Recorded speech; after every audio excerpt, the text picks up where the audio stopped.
Hello and welcome to Indies Uncovered, Day 3. We are Rock Paper Shotgun. I am Colin Mahern. I am Matthew Castle. And Indies Uncovered, Matthew, is basically us playing some independent video games. Showing you some of the demos that you could be playing as part of PAX Digital East. What the hell is this one? So, starting off today, I will be playing and showing you, Matthew, and all the people at home, a game called White Shadows. Seems creepy. Before you do anything, I'm going to guess that this is a Limbo-esque 2D platform puzzle adventure. In one, yep. 2D cinematic platformer, very play dead, yeah. I love them. It's one of my favourite genres. But in this world, it's kind of play dead mixed with Orwell. Okay. Ish. In that you play as this little raven girl and you're in a class-based world where I think it's the pigs and the sheep are the workers. And I smell a metaphor. I think it's the rats and the wolves that are the elites, and where you kind of fall in, but the birds are seen as just outright scum, because it's not really explored in the demo itself. This is just from what the developers have previously said, but the birds are blamed for a pandemic. I mean, the bird flu, isn't it? Pandemic is timely, but yes. I imagine they're making this before COVID. Yeah, probably. But yeah, it's like there's some minor little puzzling in this demo that you'll see, but a lot of it is very. It's about building atmosphere. Yeah. Is it spooky? It seems a bit spooky. Like the little bird with their glowing eyes, or is it just like a bonus side effect? I don't know if I'd say it might turn out to be one interesting thing I've seen the developers say, because this was shown off at the most recent Indies Uncovered. Well, yeah, it is now, but Guerrilla Collective. Oh, okay, yeah. They said that a lot of people see the game as being very dark, whereas they think it's actually quite funny at points. Right. Now, I don't think there's loads of kind of gallows humour in this demo, but there might be in the final game, which I'd be well up for. You have a little puzzle here, a little move in the... Oh, I see. Gonna jump on there. Jump on that, jump across here. Classic. And then... Oh. Pull this over. Shut. She moves... I do appreciate this, because in a lot of these cinematic platformers, you're always like a tiny person in a big world. The Raven Girl, quite sprightly, I would say, which is appreciated. Move that up there. There we go. Oh, I see. Right, I was just trying to work out what that box was doing, but it was giving you to have the foot up. You make it look so easy. It's easy when you know how, I guess. It is indeed. Oh, look at this. No, I think... Oh, I like that. You sort of follow her by her eye. I mean, if you haven't noticed, yes, it is all in black and white. That's quite good. Adding to the atmosphere. Sure this isn't horror? It's got horror vibes. It does. I mean, yeah, like they themselves. I guess, but Limo and Inside also kind of have that slightly kind of unnerving element to them. Little nightmares as well. This kind of thing. Like I don't know if this is outright horror yet. Yeah. You know, Plague Bird. Oh yeah.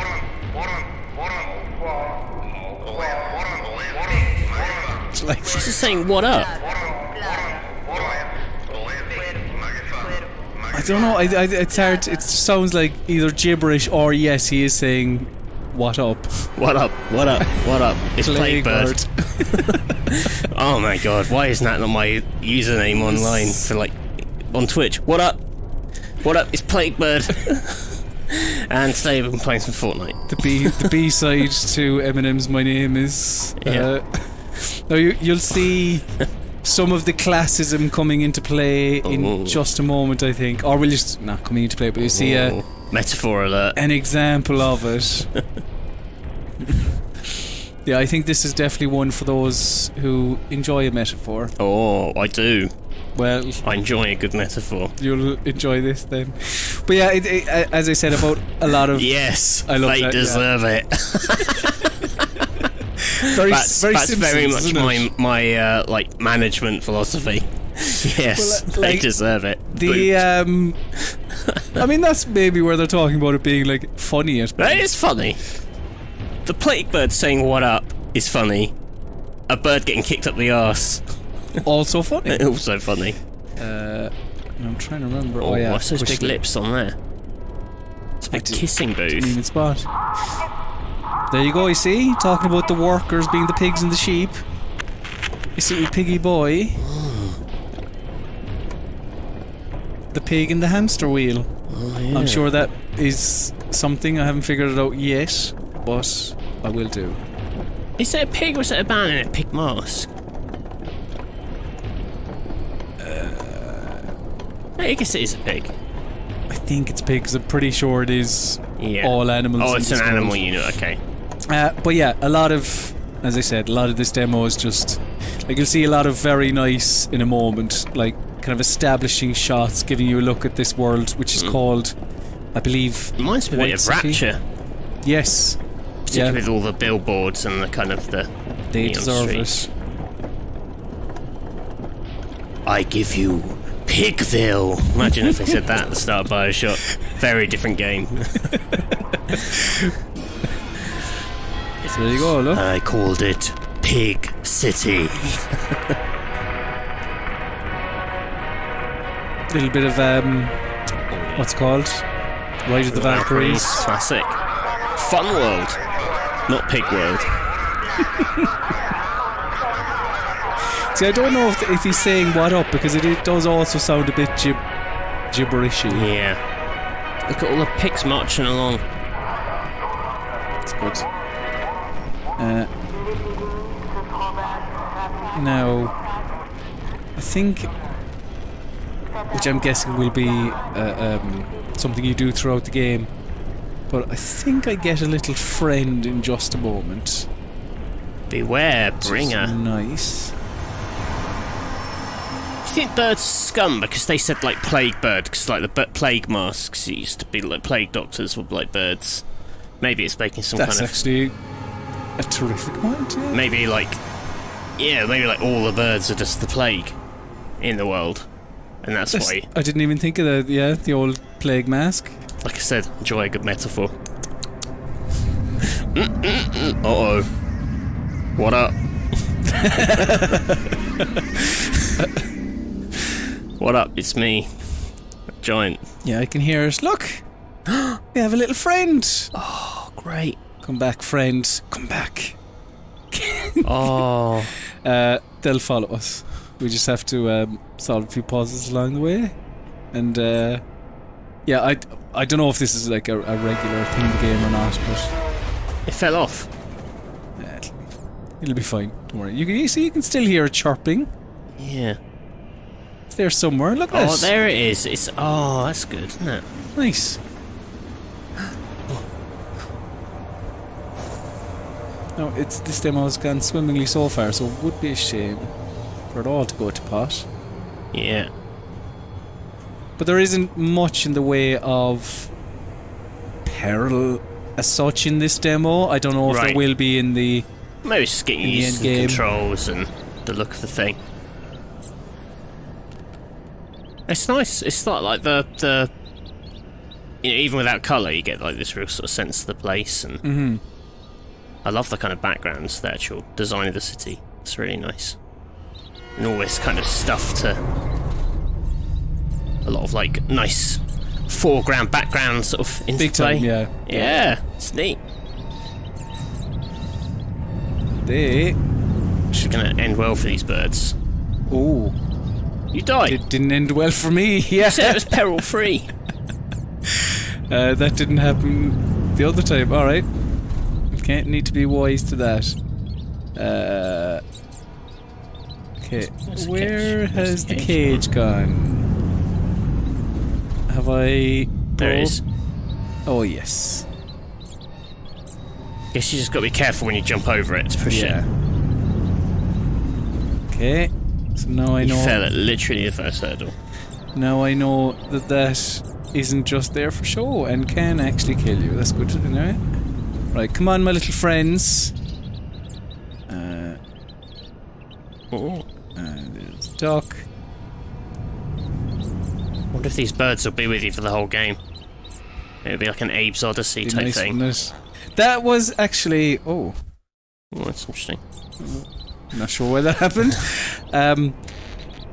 I did actually, initially kind of get a bit of Abe vibes as well.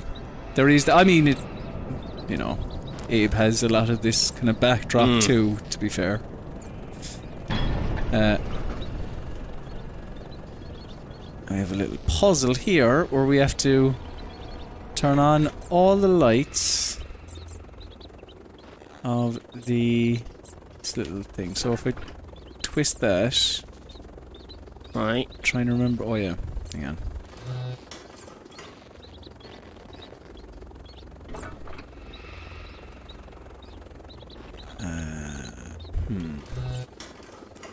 Now, sadly, I cannot remember. I did turn on all the lights when I played this before, but I can't remember how I did it. So hold on. It turns it, so this should turn on the two of those. Turns on all of them. Great. Meant it. Meant it. Suicide shuttle? Well, that sounds... It's quite macabre, yeah. Yeah. Oh, but that is White Shadows. From first game from German studio Monocle. It's meant to be out this year at some stage, and yeah, very much for those that one love a metaphor, and two really enjoy the work of Playdead, really, because it does have that vibe. Those vibes. It's very much its own thing with the animation style and the world design, though. Oh yeah, I really like the look of that. That looks great. It's good, isn't it? I mean, yeah, like and partly kind of oddworldy as well. So there's the pigs. That's one of them as well. Neat. It's good, isn't it? Yeah. Welcome back to India's Uncovered. Still call him still Matthew. You're going to be playing and showing me Demon Turf by Fabraz. It is a platforming game, which we will see now. I'm looking forward to it. Demon Turf. Callum. Yes. A 3D platformer. In which you play Beebs, who is, I guess, meant to be like a bit like Beelzebub. Okay. Devilsome. A very competent, athletic platforming hero as well. It's kind of interesting. She's like 2D sprite. It's a 3D platformer, but it all works quite nicely. Yeah, it's. I don't know why, but it reminds me of like with the camera to her back there. Do you remember Hugo? Oh yeah. Do you remember Hugo? Yeah, it's got a bit of Hugo energy. It does. Yeah. You're the one person on the Hugo planet the who troll. Yes, exactly. Yeah. Yeah, it's like I get the impression it's sort of in the vein of like your kind of 3D kind of character mascot platformers of the kind of like the 90s and early noughties, levels with lots of collectibles, a big hub world, and you go into the areas. I'm just going to power through the tutorial so you can see more of it. It is published by Playtonic Friends, which is obviously the publishing bit of Playtonic, who made Yooka-Laylee. Yes. So obviously they've got a lot of cred in this particular area. So it kind of makes it, another big 3D platformer, but with very much like an energy of its own. The big thing with her is this sort of flutter jump, which you can then sort of launch out of, so you can get quite far and sort of fling yourself around. All right. which is quite nice. I mean, yeah, she can sort of transform into a bat and things. Yeah, it is nice for a platformer to like. That's the kind of main mechanic of this. Like, rather than combat, it is the actual. Yeah, there is sort of there is combat in it. You'll see it's she kind of has like psychic punches, a bit of Psychonautsy actually. The way she sort of fires these punches out, and she can also use her like spin attack. It's got a lot of quite kind of like towering platforming, where you're climbing up very high things, and there's a lot of like you can plummet down quite easily, which is why they have this quite interesting mechanic where you plant checkpoints yourself instead of hitting checkpoints. Oh, which is very, very similar to like. Actually, it reminds me of Ori and the Blind Forest a bit, the original Ori game. In that you placed checkpoints yourself, and you have 3, so you have a fixed amount. So the idea is that if you climb up, if you defeat a certain bit of platforming, you can go and yeah. Oh. Let me put this right here. And then when you're at these flags, you can teleport back to the previous flag. So like, being sensible and knowing where to place those flags feels like it's going to be quite key to like making progress. And because I was just about to ask, do you know if you can reset those flags? I haven't worked out if you've only got the 3 flags per level. If there is a way, I haven't worked out how to remove them. Because yeah, then it definitely becomes. And I suppose the because if you can reset them, you could just keep throwing checkpoint flags down. See, she's got these. Oh, I get what you mean now when you're talking about Psychonauts. Because in that, like, he's literally firing, like, hands, little psychic hands. But she can also do, sort of faster, sort of like... Are there, in the demo at least, have you come across many enemies? There are enemies, such? Yeah.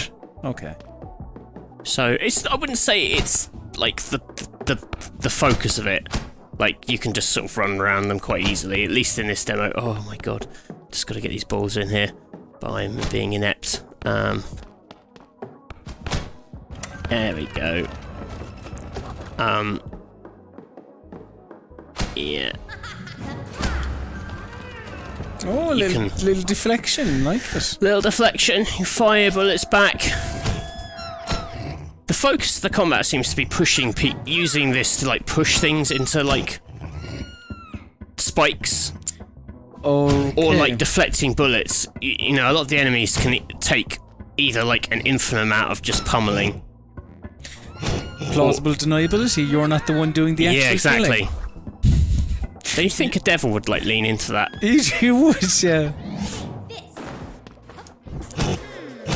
Yeah. Oh, and you can spin him as well? Yeah, you can use your spin attack to get aerial enemies. And then we click to look for sweets, which is...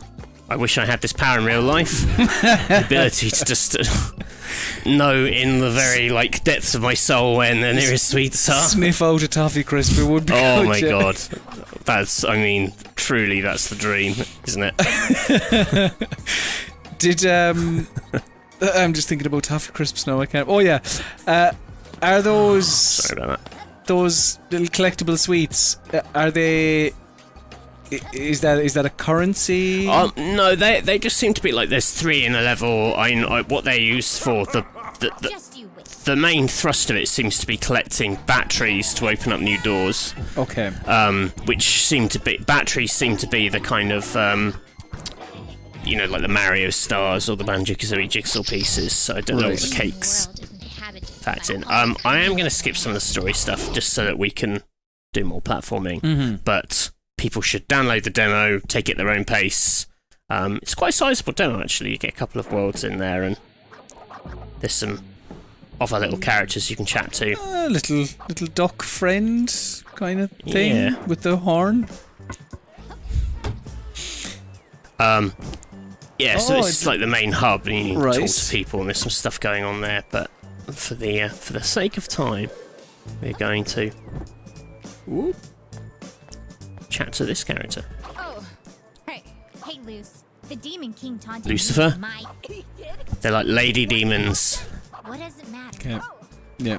Beelzebub and Lucifer. Yeah. Yeah. Yep. Beebs and Lucy. It's not just a little... I quite like the style of it. The music's quite jaunty. I like the music, and I really like the art style. Yeah. I think that's... So like, here you can see the different, like, this leads to different hub worlds. Oh, I mean, this is Crash Bandicoot all, like, 'cause this is kind of what your mascot. Yeah. Or yeah, I do like this stuff. I kind of miss that it's not done. I often, it's sort of annoying that, like, given just the tech of what the kind of worlds you can build and the visual style of what you can build, that fewer people kind of do these things. So it's nice to see a big indie effort. All right, here we are. Jeez, it's dusty. Yeah. All right, back to business. So this is a hub, and then there are smaller levels within this. So Easy enough. All right, so the worlds themselves have hubs. yeah. So this is like there's like themed areas, and then they've got like gateways to smaller levels, which have the kind of collectibles in them. So it's not quite like Mario. I don't think it's like here's a big level and there's like 6 stars in it. It seems to be there's like a battery in each level. Okay. They're more like contained platforming levels, but it's still there's a menu where you can go in and there's a big checklist of what you've collected in each level, which has got big 90s platforming energy. Yeah. Okay, gotta go up there. The music's very like... Very It's a bit nice. toe jamming early. It is actually, yeah.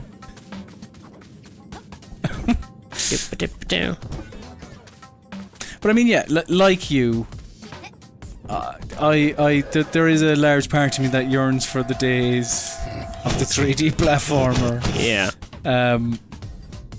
And you see the occasional one kind of make an impact, but it's never...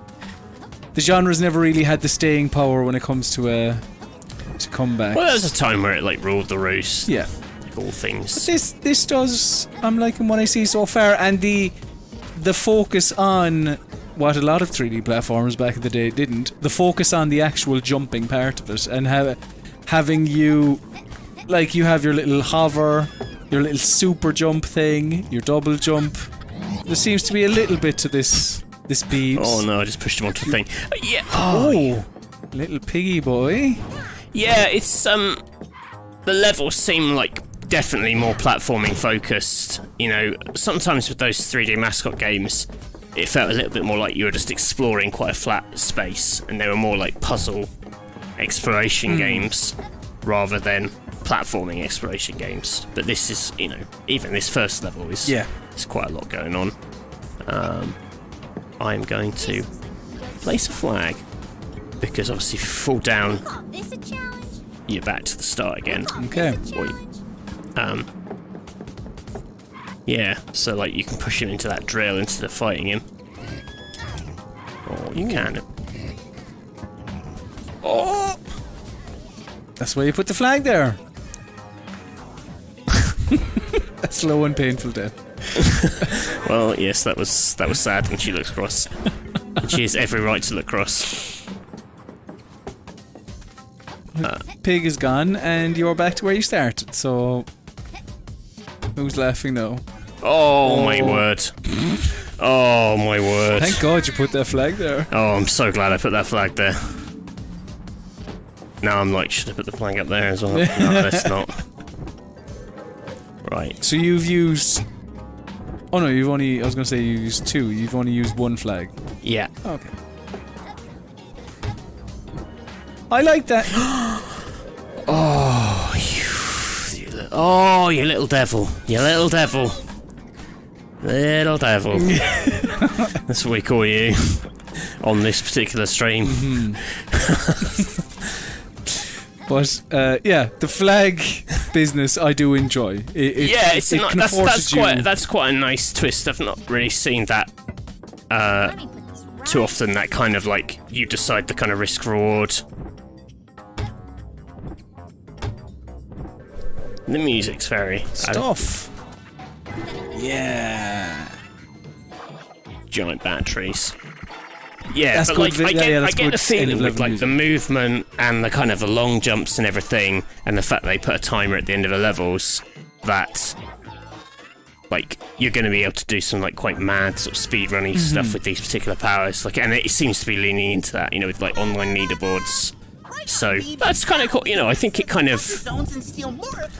it feels like the team knows like that's how a lot of people kind of like sort of consume these 3D platformers these days. It's like there is a, you know, they are a big part of like speedrunning community and people try and do mad things. Like I remember that was that stuff with SpongeBob. Yeah. You know, I feel like they've kind of built that with mind, you know, that in mind, that people are going to just sort of throw this character out and do mad things. But yeah, within this Yeah, smaller... especially when, like, that said it said trophy time, whatever that means. But, Right. like, you know, the best time you could get was like you did that in, I think it was 3.5 minutes, and I think trophy time was 1.5 minutes. Yeah. Which seems ludicrous, but as you say, these types of games are almost built for that. Yeah, I mean, I fell down a lot. So, but yeah, so in this area you collect all the batteries, and if you collect enough of those, you'll be able to fight the boss of this hub area. Ooh. I haven't got that far, you know. I'm a big fan of 3D platformers where at the start of the level it shows you a big thing, and you think, oh man, how am I going to deal with that? That's like... You call this a challenge? That's classic 3D platformer craft, isn't it? He said, falling into the abyss, as if he was any kind of expert on the topic.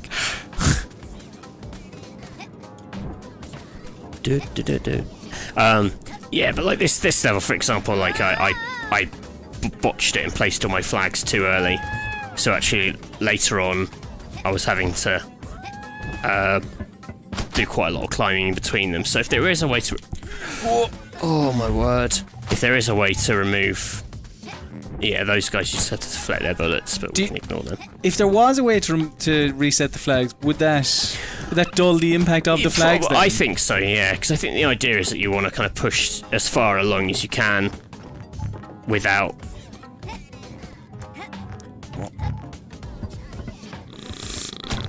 let's just be careful here. Yeah. Let's not... You have 50 loads of time. Yeah.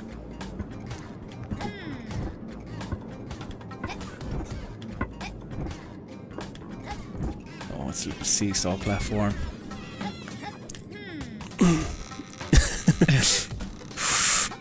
Oh, it's just... Oh, I don't even know what I was trying to do there. I think I was trying to wall jump. Listen, not a bad idea. Yeah. But apparently you can't wall jump off that surface. Well, I think I can. I think I did a double jump first. Okay. You can wall jump off most things. Yeah, I just I got very impatient on the second level of Demon Turf. But yeah, good vibes, good music. Mm-hmm. I'm kind of digging this one. I think it's I don't think there's another level beyond this in the demo. I think it's just these 3 levels, but it's a decent chunk. You can walk around, you can explore the sort of hub world, talk to some of those characters, get a better idea of what's going on with the story. Should you want to? Is there more to that hub world? Like, well, there seem to be some sort of like... Whoa. There seem to be some sort of puzzle elements in it, for sure. So like here, for example, it says it recommends you. This is a good spot for a checkpoint. Right.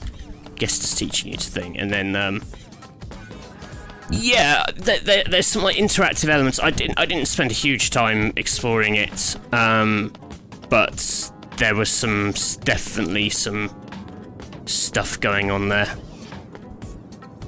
Right, here we go.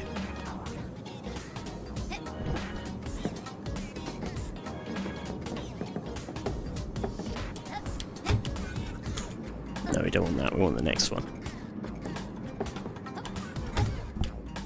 Oh! Oh, yeah! Oh, my word! Yes! Oh, you little devil. little demon turf. Oh, I can't put a flag there. There's not enough space. God damn it. Just gonna have to climb up and hope she doesn't die. Is that what that's about? It's not. You don't have enough space. to put the Yeah, I flag think down? so. Okay.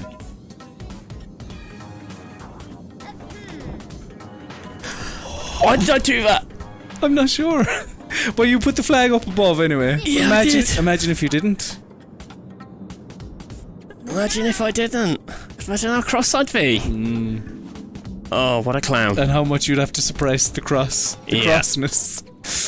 I think you can easily do this again though. Hop on your little bounce pad. Yeah, I got and- time. I got Yeah, time. yeah, you have time. I got time to just humiliate myself once more.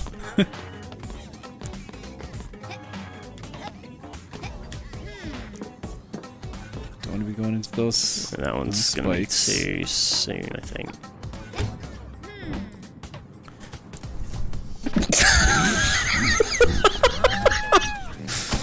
Oh, Listen. well, good. Joke's on you, my friend, because I wanted to die. 3D platformers. I love them. They I can- do love them, they but can I be am tough. bad at them. They can be tough. They can be tough. They can. You know, people look back and they see all the cartoon animals and all that, but like, some of Yeah. them How many children did they break? are pretty difficult.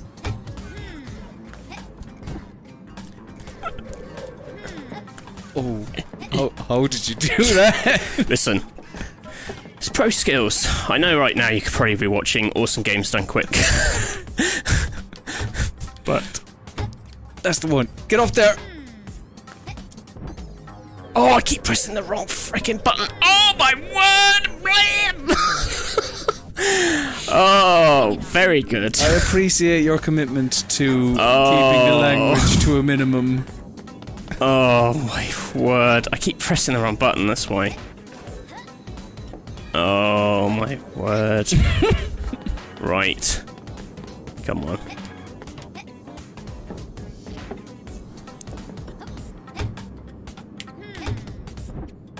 That's easier than doing the wall jump. It's easy as that. I don't know why I overcomplicated that. Okay, I believe in you, Matthew. You've got this all over it. Now maybe a little flag? Yeah. Let's Good drop that idea. flag. What's in here?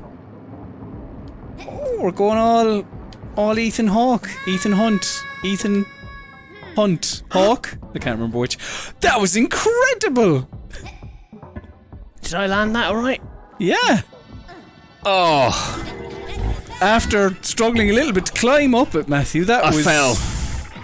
Ah, but that was top tier falling, that. That's falling with style. Yeah. Alright. Help Beebs become the Demon Queen. I like that. Yeah, Demon Turf, good. It's got nice feel to it. Try the demo, see for yourself. Handles very nicely. Better than I could demonstrate it. Honestly, it's good. Very good. Very good. So we will be back in just a moment with our final game. Our final It better be a winner. Indies Uncovered game. I think it is. I think you'll like it. Let's do it. I think you will like it as well. Looks like we made it, Matthew. The end of Indies Uncovered. It's in sight. A single tear rolls down. I don't want both it to our finish. faces. Well, I want to keep discovering indies forever. well, Or uncovering them. you can uncover one more. Oh, Let's good. uncover one more together and Let's do it. play a bit of co-op. Oh, nice. So that's because we won't be able to see who to blame the bad performance on. Yes, yeah, precisely. So yeah, let's dive into Tunche. So this is Tunche. Matthew, if you want to press A, join me, and I'll let you choose first. What character out of these 5 would you like to be? You've gone for the character that's in a different video game. I Oh, like is it? Oh, it's the kid from Hat in Time. Indeed it is. Indeed it is. I will pick this little guy here. So, summing this up, Tunche, this is like a cross between Hades and Streets of Rage. Oh, okay.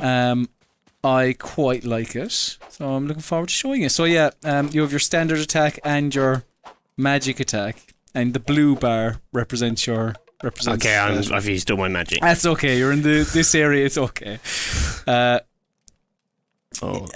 all these characters have different things. Oh, okay. Stuff to say. We'll kind of, do you know what? I'll go through them in a second. Let's just go into the actual meat of the game. Let's talk to Granny over here. And they're going to send us out into the Amazonian jungle. So yeah, Tunche is this, I don't know, kind of beast-like figure, I believe. Right. That, you know, all these characters are looking for. They all have their own individual stories. Okay. That you uncover as you go along. But I can show you there's quite the similarity between Hades and this, actually, when it comes to how they dole out stories, how the story. So yeah, just whack the frogs, Matthew. Oh, that I can do. You've come to the right guy. I love to whack a frog. You can. So there's a lot of different things you can do. You can fling them up into the air to juggle them. You should aim for the back, which is obviously famous when it comes to frogs. Aim for the back, because then you'll get a critical. You can fling them up by hitting the trigger button, and they'll go into the air, and then you can juggle them. Oh yeah. If you jump up after. But also, yeah, remember your mana attack as well. Yeah. There we go. See, we've cleared that room. Nice, great looking. Get some nice. So these two here, right? So this again, like similar to the end of Hades, where you have the two doors or three doors in many ways. That top one there, you can see the little book. Yeah. So that would be story. That one, it's like a tomato with a little shine on it. Look at that. I think that's one of the currencies, but I'm not too sure. Should we get that? Yeah, let's go with that. Let's go to Tomato World. Now there's one. Oh, here they are. I cannot stand these monkeys. Right. They are just such a pain. Because they always, no matter what, they will always hit their mark when they're throwing their whatever it is they throw at you. Poo, probably. Probably poo, yeah. And when you're surrounded by loads of other frogs, you're I'm trying to deal with the frogs. Leave me alone, monkey boy. Look at him. Oh, bashed him in his skull. Oh my word. Just no matter what. Just laser focused sniping monkeys. Oh my word. So many things I want to say. Bash that monkey's skull in. Yeah. Oh. Hat Kid, no. Oh no, and there's exploding pigs as well. Oh, it's getting spicy. Pig got me. Now we're probably not going to get too far, I'd imagine, in this demo. Well, you never know. But we'll see. You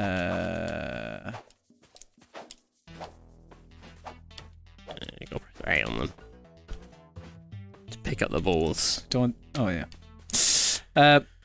So again, I'm not entirely sure. I think this person. So if we clear this room, we'll add someone to our camp. Not a playable character as such, but right. Just a, I don't know, little friend who will add colour to the camp. Oh, too of the monkeys, when you get close, they hide. Yeah. Oh, the fiends. Absolute fiends. Yeah, no, I could, not a major fan of these monkeys. Oh, my word. Absolute fiends. Oh, monkeys. I can't believe we come from the monkeys. Says a lot about the human race, doesn't it? Yeah. Oh. Go check this guy out. That was awesome. He definitely taught those pesky things a lesson or two. Thank you very much, Morado. I think he'll head back to camp. So, when we die, we will see Morado there. Oh. No, I'm not entirely sure. Is he just going to say the same thing? Don't worry about me, I'll see you later. I'm not sure the full extent of Morado and what he sort of provides. When we die, we see Morado. As well, you have, if you need to use it, you have a little health potion. Click in the right trigger, I think. I think that's right.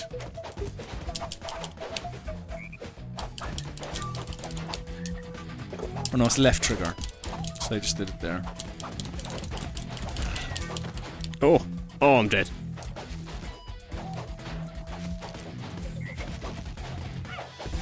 Dear.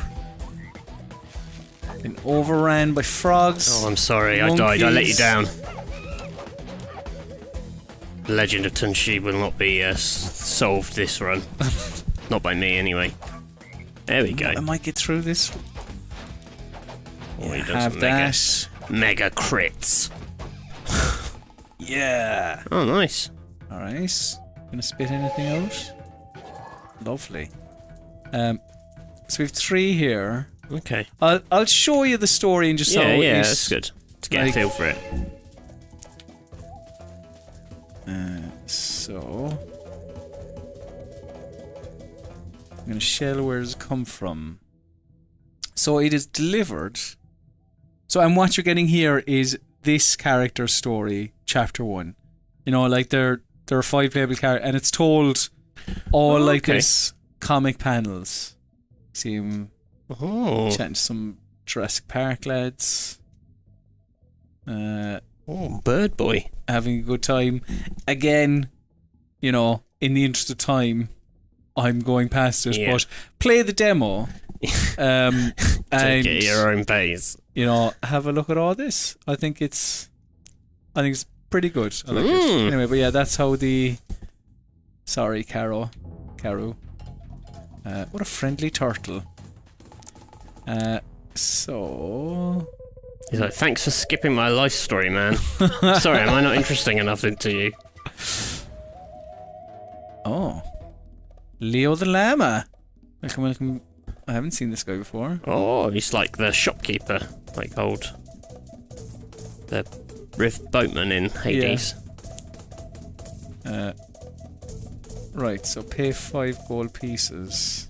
You haven't got any. I don't have any, yeah. Alright. Okay. Let's get some XP. I'll probably die quite quickly. That's okay, that's alright. You'll be back in the game relatively quick. Oh, these trees, I swear to God. You say this about all the enemies. Every enemy in this game, you're like, no, not this guy. The frogs are fine. But those pigs, the monkeys, and the trees. Hold on tight to teleport you back to camp. So, it's probably a good time to show you. And you can choose different characters if you want. But I don't think the currency that you acquire carries over to the other characters. I don't think so. Right. But I'll pick a different character anyway. Let's pick this one. But all of these... So the girl over here, I think shows you like... I think that's different collectibles that you pick. Right. Or that you pick up. Because you can pick up like monkey heads, you can pick up... collect 15 to unlock, found in World 2. Collect 12 to unlock. This guy here, I think this is the skill tree. So he's looking for experience orbs. Yeah, we have 0. So, you know, you can level up your character. So that's where the roguelite aspect of it comes into play. So like if we go on another run, we're starting from the very beginning, but not a complete roguelike because you can... Slightly better character. Yeah. And then this person here, I'm trying to remember what they do. I think it's just more currency. Oh yeah, you can add a fountain.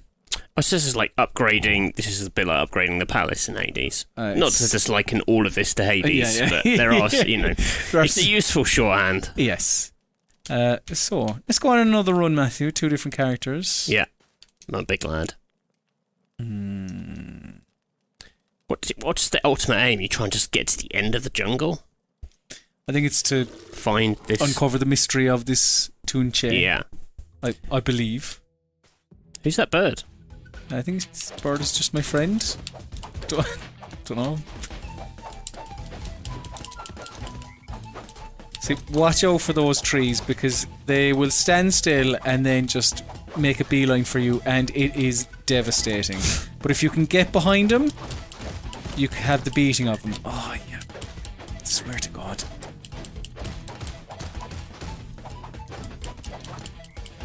Back off. You did it. You split it. Paff, paff, paff. Oh, I play like a little sort of ukulele type thing. Huh.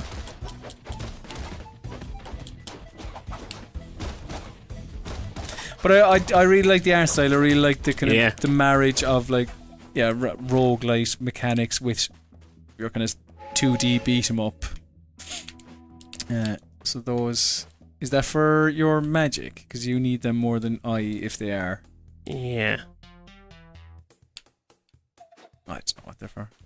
Oh, yeah. Right, let's go on. Just go and save an old man. Oh, I forgot to go over to Murado when he was in the camp. Oh, we need to do that. Murado. The thing with the monkeys, if you jump their poo and then you go and punch them in the face. Is that the... That's the key. Because they stay down once they've thrown. And then you can just get in and sitting ducks. deck them, yeah. Sitting monkeys. Oh, yeah, he said. Oh, actually, no, ignore that. Yeah, maybe I don't know what I'm talking about after all. Oh, these little monkeys. Back off. Oh, yeah, there you go. Oh, the girl that was living in the flower. Good stuff. It's a nice like marriage of ideas. Try and have that kind of sort of repetitive stuff you're doing, but it's also building up new resources back at camp stuff. That's fun. Yeah, I quite enjoy this. It's meant to be coming out this year at some stage. They haven't. I wonder if they started it before like Hades, or if it has got a bit of that influence, because with that game being so big and popular, you do expect there to be a lot of like Hades and likes. Of course. Well, I'm excited about it as well. I'm excited to see what other people do with that like structure. And I was looking.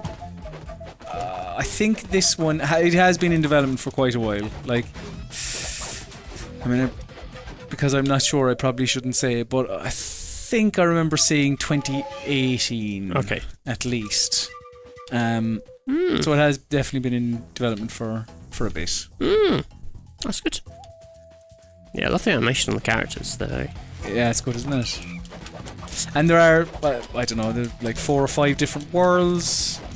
And like, you know, you little git. The different characters aren't just different skins. Like they have different, like they have a basic melee attack, but then magic attack, and there's meat to I'm this. dead So again. you're dead. I was pressing buttons, but I wasn't even alive. Story of my life. Oh, really? Oh, granny. But yeah, if you just run over here. See, look. Oh, you still see the characters friends. from it. Yeah, but I don't know. That's one cool dude, isn't it? Oh, he's very cool. He seems very relaxed, given the rather alarming situation he finds himself in, with pigs and monkeys and living trees attacking everyone and everything. But yeah, that is Tunche, and indeed it is out.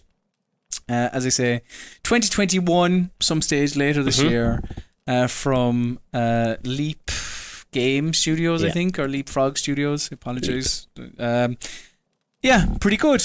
Yeah. I think. Pretty good. So, thank you very much for watching Indies Uncovered. Thank you very much to all the developers and all the demos. All very good. All games to stick on the wish list and look out for. Thank you very much, Matthew. Hey, no worries. Thank you for having me. It's been a pleasure. And yeah, if I haven't said it already, thank you very much for watching. It's a delight to uncover some of these indie games. Yeah. And I guess enjoy the rest of PAX Digital East. PAX, yes. PAX Online East. PAX Online East. PAX what East. have I been calling it? Have I been PAX calling it the wrong thing the whole time? Oh my word. What a shocker. Either way, enjoy it. I have been Colin Mahern. I'm Matthew Castle. We've been Rock Paper Shotgun. This has been Indies Uncovered. Thank you very much, and we'll see you again. Bye for now. Bye.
Hello and welcome, and thank you to our hosts over at EGX Rezzed for hosting this panel on gaming burnout.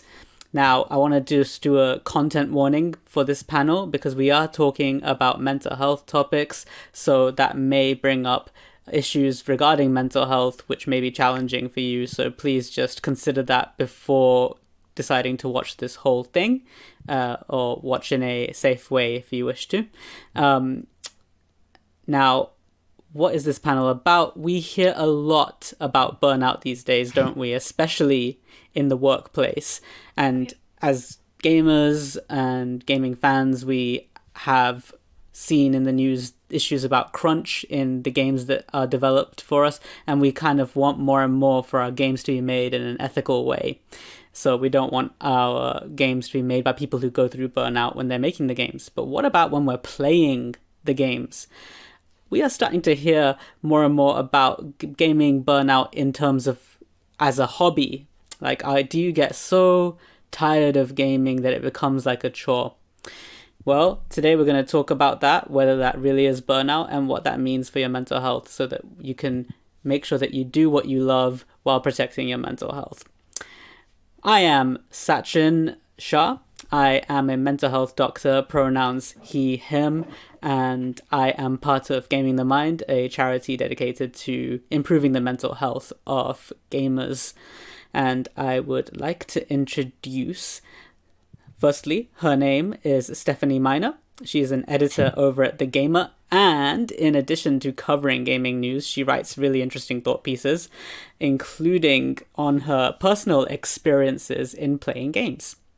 And then we have Shunxiang Sin Phailam, and he is a mental health doctor. I call him Phailam, and he is a fellow member of Gaming the Mind. And burnout is a particular interest of his, so hopefully we'll get some cool insights on burnout from him. Stephanie, I want to start with you.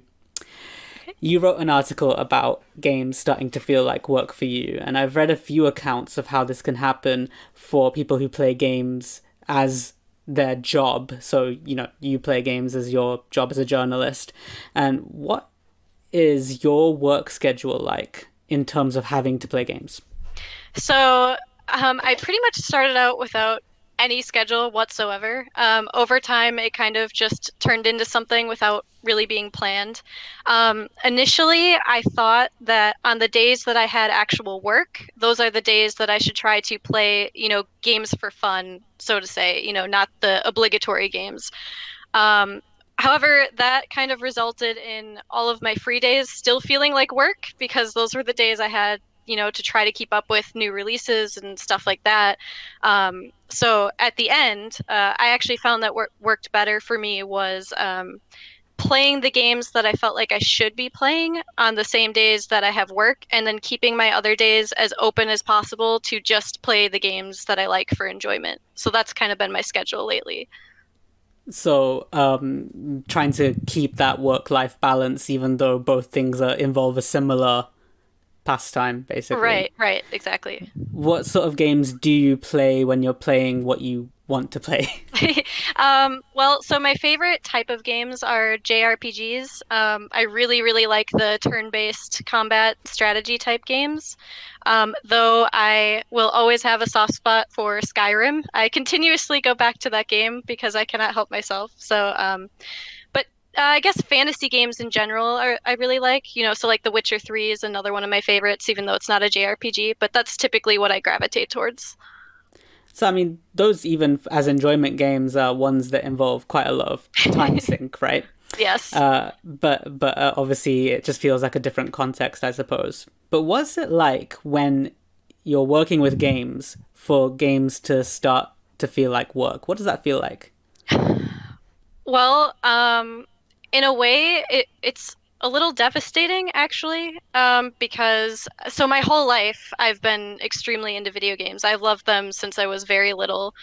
And even games that, I never really was extremely into. So let's say Call of Duty. I used to play that with my dad sometimes, and wasn't super into it, but I still found enjoyment in it. But now those types of games, and not just first-person shooters, but a lot of the newer games, like sci-fi games and stuff, I'm not as into, and it feels awful to not be able to find at least some enjoyment in it now because it feels strictly like work nowadays. And so it's been hard for me because video games have been such an aspect of my personality, like who I consider myself to be a gamer growing up, and just feeling that kind of slide away a little bit has been really hard to deal with. And it's not the games that have changed, it's sort of how you feel about them. Right. I don't think it's that the games have changed. I mean, games have changed in some ways, but I definitely don't think it's because of that I've been dealing with these feelings. I think it's definitely a me thing. I mean, Phylam, this maybe has a tinge of burnout to it in terms of what we think of as burnout. But could you just explain to us what burnout is broadly? Okay, so I guess the first thing to stress is what is burnout is that burnout has been defined by the World Health Organization, and just really strictly by their criteria, it is associated with work. That's how they have defined it as such. I think there's sometimes a bit of a confusion around this because people think that burnout as an entity is considered as an illness, but WHO has been quite clear that they don't consider it illness, they consider it part of occupational health issues.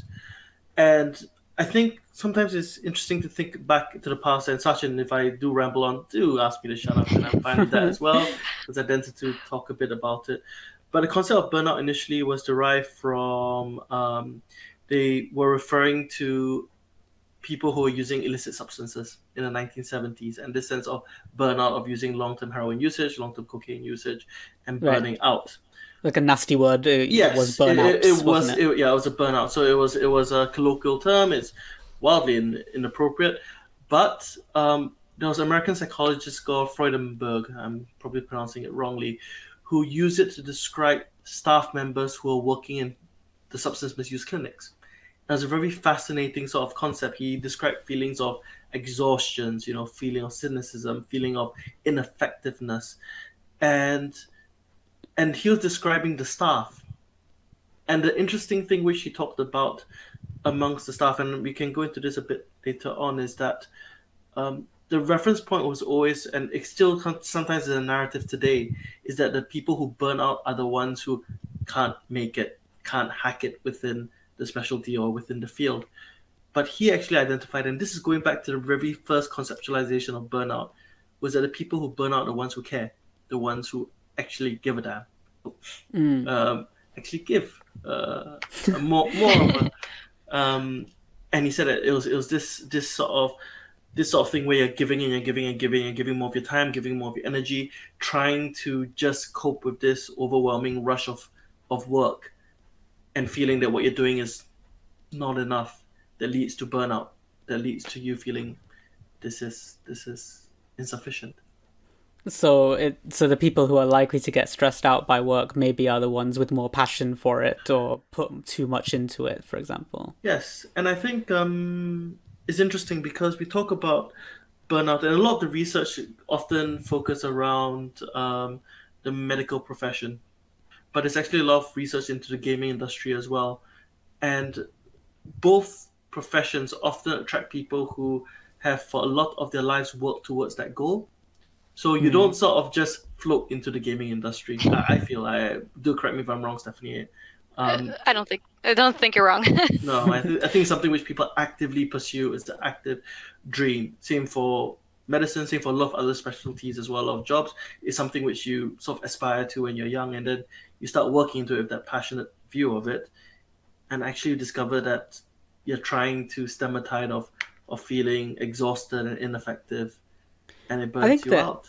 I think that something that comes from that, the passion side of the industry, Stephanie, is that, like, say someone is overworked in your line of work or any sort of gaming line of work, you almost have to have this mindset of, but you're lucky to be here, right? Right, Yeah. exactly. Yeah, that's exactly what it's like. And that's something I tell myself on a frequent basis, but then I always have to go back and revisit it and tell myself, no, it's actually okay to feel a little bit burnt out and a little bit frustrated. And, yeah, it's a pep talk I have on a normal basis. Yeah, but it's probably something that employers do to their employees too, which is that well, you're in your dream job. You better you better appreciate it, that kind of thing. If you have any complaints, I mean, Fi, you've just covered the three listed dimensions of burnout, which are exhaustion, ineffectiveness, and cynicism. And you mentioned that burnout is just known as a work phenomenon, but maybe we can think of it as other things, but not as far as the World Health Organization is concerned. So that's a good disclaimer to put. Stephanie, just with regards to that, the dimensions of burnout, can I ask you about exhaustion? Like, have you ever felt like physically tired with regards to gaming? Yes, and a lot of people will talk about being mentally tired, and from my experience, they're often not really different. The mental exhaustion often makes me feel physically exhausted. But oftentimes what happens is I don't actually realize that I'm exhausted until I've spent a lot of time or, several days in a row not playing any games. And then it kind of hits me and I'm like, I haven't done anything. I've just been kind of, trying to relax. It's like this constant trying to relax so I can get back to a spot where I feel like I can play games again. And it kind of turns into this bad cycle. It's really difficult to navigate through. I mean, does that ring any bells? Like, in terms of the exhaustion side of things, what's going on in burnout? Well, yes, it definitely rings very true. This sense of fighting against the tide, this is often described as well, because I think Stephanie sort of conceptualized it extremely well. Is this sort of vicious cycle? You feel exhausted, so you can't do the work of which you want to do. Then you put even more energy into it, then you feel even more exhausted because you have not had time to actually step back and go, no, let's take a pause there. And I think that's interesting because this is just being from a very cynical view of why burnout is so important. From the individual's perspective, of course it's important. It's your well-being, it's your health. I think we can't deny that. But from a corporate perspective, from a business perspective, burnout, and I think that's why I sometimes get quite irritated when I hear sort of colleagues telling others that, oh yeah, you should be glad to be here and you should work all these crazy hours, because all you're doing is just feeding the cycle of making people exhausted. You get poor quality work coming out because people are exhausted. That's the bottom line. So a part of the burnout issue is actually employers going, well, how can we work our employees harder without breaking them? Yes. Basically. And when it doesn't work that way, because exhausted employees can't work as well. I mean, if we think about even in the fields of sports, in the fields of other aspects, they talk about load management, managing people's time, managing people's amount of hours they put in. This is even in like professional top end sports. It's because a lot of organizations recognize now that you can't work people 100 hours a week and expect them to be able to come out with the same sort of work quality. And what's even sadder is that you're making people who are passionate about a field lose that passion. And I think that's extremely sad. Sorry. I'm sorry. I just wanted to comment on that. One thing that's been really great about working with the gamer is that my boss actually we've talked about this topic before. So he's actually raised that to us. So even during the recent E3 stuff, when that whole weekend into the week was really intense and definitely higher risk, I think, of burnout during that time. He was actually very aware of it. And he told people to leave early, as soon as we got done, because he expressed to us his concerns about burnout and stuff. So I'm hoping that's an indicator that, at least somewhere in the industry, people are starting to actually realize this and take it seriously. Yeah, and I think it's really good because, the gamer and other gaming outlets will be covering burnout a lot. Right. So, they got to sort of practice what they preach to some degree. But it also just shows this great awareness, doesn't it? Stephanie, I want to ask you. Sorry, I keep shortening it to Steph. If you want to call me Steph, that's totally fine. Well, thank you, Steph. I want to ask you about cynicism towards gaming and negative feelings towards gaming, because that's the another dimension of burnout. Have you ever? I mean, you've already hinted towards changing feelings towards games. Have you ever felt like cynical towards them? Yes, actually, especially after joining the industry, because what it used to be is I was alone in my room, I'd sit down for hours, play games by myself, and just kind of get into the magic of all of it. But now that I've been in the industry, it's not only full of having to write articles where I have to, critique games, so I'm actively looking for things in the games that, aren't great or, whatever. But also there's a lot of great people in the industry, but there's also a lot of not so great people in the industry, and so there's lots of negativity. You've got like console wars going on, and just all this extra stuff that wasn't really a part of my life before being in the industry. That definitely has made me much more cynical about all of it, and I feel like when I play games now, it's almost like I'm looking at them with a different pair of eyes than I did before. It's really like just bringing in this toxic element to something that you're meant to love, basically. Right. I mean, what do you reckon, Vi? I mean, yes, it's strange, isn't it? Because the relationship, when you pull back the curtains, it's almost like a Wizard of Oz moment when you pull back the curtains and you go, Yeah. oh God, there's a lot of other things going behind this to make this illusion which I used to enjoy so much. And I think that's the other thing, because sometimes it's hard to split the end product from everybody else who's working to achieve it. So as a consumer, I'm just a video game consumer, which is great for me. So I don't know, when I play a game, I go, oh, this is a great game, I really enjoyed it. And of course, I'm a lot more aware because of Sachin's efforts as well of sort of like things like the crunch and stuff like that. So I become a lot more aware of in practices which are not optimal, practices which are bad and should be stopped. But I'm just very mindful, when I was a lot younger, it's when you play a game, you just go, this is a great game. I'm enjoying this so much. It magically appeared in my mailbox one day and I got to play it.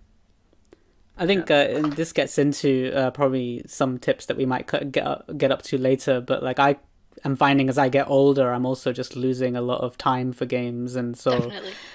you like JRPG stuff, so do I, and like I just don't have the investment time for that. But like something that still sparks me is watching other people play and sort of feeding off their enthusiasm for games that I've already played, for example. Yeah, I've definitely heard other people say that before too. I think that's a common tactic that people use, to sit down and watch other people play. Oh, yeah. Sorry. Let's hit that final burnout indicator of a loss of efficacy or a loss of feeling of efficacy. Like, I understand this in the workplace, right? Which is that you're not productive anymore, which gets into Phylam's sort of like maybe cynical view of what burnout is, because one of the criteria is they're not working hard enough. but like, how might that manifest as a gamer, Steph? Like, have you felt yourself sort of losing steam in terms of your productivity? Yes. So actually, it was kind of ironic.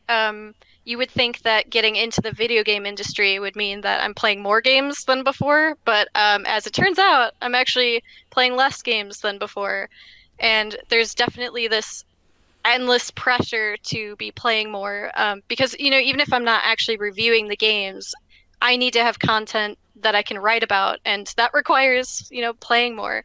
So it's definitely been much more difficult nowadays to actually get through as many games as I used to get through. That whole aspect of I need to have content just made me think of like people who stream or people who do in real life streams, for example, and how tied to the camera they feel because they need to keep producing, and they sort of get disillusioned with their own lives at some point. Yeah. Not as a rule, but you hear about these people who are like, I need to take a break and just live a normal life for a while. Definitely. Phylam, tell us about reduced efficacy and burnout. I should put my cards on the table a little bit on this. My view of burnout, it always gets a bit muddied because although the story is always about the individual, I do actually strongly believe it's about the system upon which you're working within that impacts burnout even more. So when we talk about sense of ineffectiveness, it's the sense that what you're doing is not effective. It's the sense that what you're doing is not contributing, is not of value, which sometimes makes it feel.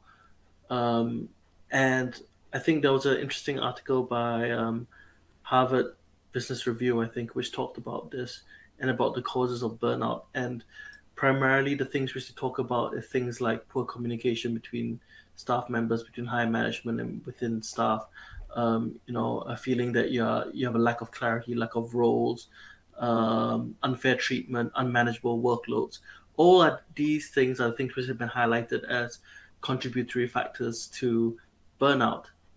But the narrative which we always have here about burnout is about the individual, when actually it's often it's about system in place around the individual that impacts them more. Well, I think we might get onto that when we talk about like, is there a cure for burnout? Because as we'll see, the cure is probably up there rather than down here, right? But we'll find out about that.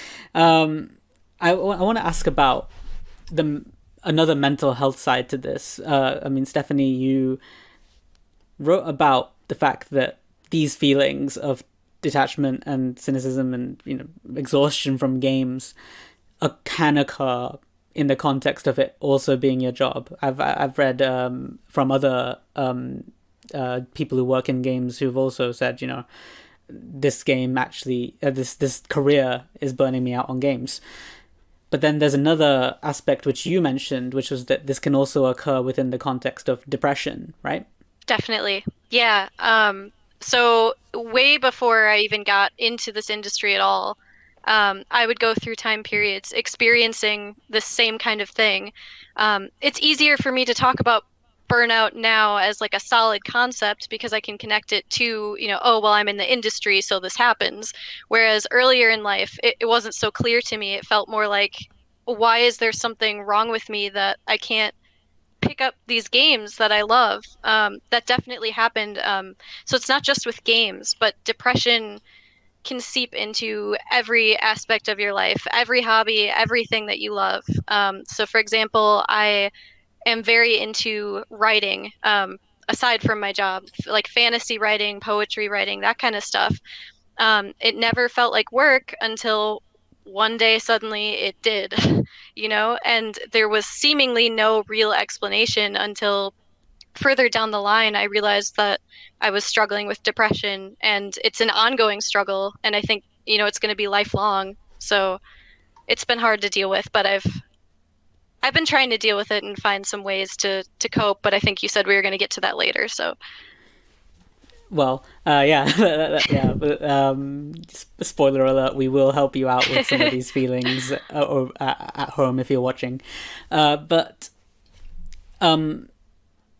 I think it's interesting because when we assess people with depression, I think one of the major things we look for is loss of enjoyment and stuff. And maybe as a clinician, I get too wrapped up in but you're still doing X, Y, and Z, so you still have enjoyment. I'm wondering, Stephanie, even when you had depression, did you lose interest in games but keep playing them, or did you not go near them? It was a combination. Sometimes there were times that I just wouldn't go near them at all. But there's definitely, I think depression hits differently at different times. So sometimes it can be completely overwhelming to where you're totally immobile and feel like you can't do anything. Whereas other times it's almost like you can still make yourself do the tasks, but they don't feel the same way that they did before or that you think they're supposed to feel. So it was kind of a combination. I mean, what did that feel like, if I may ask? Just because I guess to us, maybe if we're feeling low in a average day-to-day life, gaming might be a cool coping mechanism. It might be a nice little escape. And if that felt that way to you, or if you wanted to turn to gaming to maybe lift your spirits and it just wasn't working, like, what is that sort of change of relationship to gaming like? Well, so in my opinion, that's actually been the most devastating part of depression for me, is that just losing that love for really anything, games or otherwise. But it's especially hard, because other people will try to help you if they see you're feeling down. They'll say, "Oh, well, why don't you go for a walk? Or why don't you pick up this game you really like, or watch this movie?" And it's really hard to explain to someone, like, I know you're just trying to help, but it just doesn't feel the same when I do those things. And so to me, that's the most devastating part of depression by far. So, a good learning tip for us clinicians, I guess, is, not just to ask about, what is a person getting up to in their day-to-day life, because they might actually just be soldiering through that. Right, right. And it's more like, well, what's your relationship to it like, and does it feel like it should? Phylum, burnout, depression, I feel like, if you have depression, you might get misdiagnosed with burnout, or vice versa. Like, what's the relationship between these two? I think that's a tricky thing, because I think, as Stephanie was saying as well, sometimes we want to put things into categories. It becomes easy to conceptualize them. But the way I always think about it is this. Let's say you have a heart attack and it makes you stop you from enjoying the things you used to enjoy. Let's say you were a champion sportsman and you had a heart attack, you can't do it anymore. And you start becoming depressed because of it and losing your enjoyment in life. You won't say that all these three things are all very discrete individual conditions. You would have a holistic view of how all these three things are actually all interrelated. And I think I always wonder whether clinicians, we move away from that because it makes us feel uncomfortable to see somebody as a whole person and to be able to link up the different parts of their lives into a narrative of who the person is. And it's easier to go, you have X, you have Y, you have Z. And I mean, even if you look at the burnout categorization, it is a category. It's WHO going, this is Z whatever code. Depression is F whatever code. And we are coding them accordingly without giving this ability to sort of link everything up together. Of course, as you said, depression, people who have underlying depression are likely to... It's that famous thing, isn't it? If you ever talk to... if you talk to somebody about something, they will diagnose according to their specialty. And I wonder whether that can happen as well when we talk about... So if, let's say, you talk to a psychiatrist about chest tightness, you're going to get somebody diagnosed as anxiety. Talk to a cardiologist, you're going to say it's a heart attack. People diagnose... You better talk to the cardiologist first. Yeah. But, what I mean? People always diagnose according to what they know. So if you present with symptoms of lots of exhaustion, lack of enjoyment, feeling of ineffectiveness to a psychiatrist, you may be diagnosed with depression. If you go and see an occupational health therapist, they may say, oh, you have burnout. But the thing which matters more is less of the categories which we are putting people into and more of the symptoms of what they are. So the lack of enjoyment, that's important. The lack of interest, that's important. Trying to get that managed, get that sorted out is more important, whatever the label is. That's my own personal view. I know different people may view it differently, but it's the symptoms and how it impacts the individual that matters more than... Yeah, I'm sure that people appreciate being heard and seen, and being seen as more than a label and being an actual story, and but I think people also value sometimes having a label, saying, okay, now I understand what's going on with me. Yes. Now I understand what this is, and it's validating, and also I trust now that the person I'm seeing about this, we're on the same page about what we're dealing with. Yes, that kind of thing. What I wonder about is there might be people who think they're dealing with burnout, right? And actually it's something they should be seeing their doctor about. And it's, it's depression. And these two might mimic each other quite closely. Yes. So there's probably like a threshold, right? Like if you're dealing with burnout, obviously try to deal with it within the workplace, talk to your occupational lead and all that. But if it gets to a stage where it's causing you harm, where it's causing a detriment to your life, you may want to consider, medical steps, right? Yeah, I think that's very good advice actually, because I think again, by the purest form of what burnout is related to work. Therefore, theoretically speaking, if you're away from work and you're able to decompress, things should get better. But actually, we find that despite that, you're still feeling low in mood, you're still feeling depressed, you still feel that life is not worth living, that you have lack of interest in what you're doing. I would strongly recommend seeing professional help. It's not to pathologize people's existence, but it's so that people can get help as soon as they can. And yeah, like, so a depression can have these symptoms which feel like burnout, and I don't want to trivialize burnout in any sense either, because burnout is serious and it can affect your life, but you don't want to have something as serious as depression and then think, burnout. Right. There are scales to this, and like depression is a serious mental illness, as we call it, or a mental health condition, and it has treatments.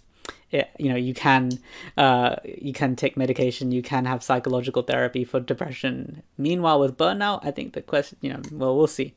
Let's talk about what you do for burnout. Stephanie, what is your advice for someone who's developed this kind of frame of mind towards video games? Like, before talking about how they should deal with it, like how should they feel about it? Like,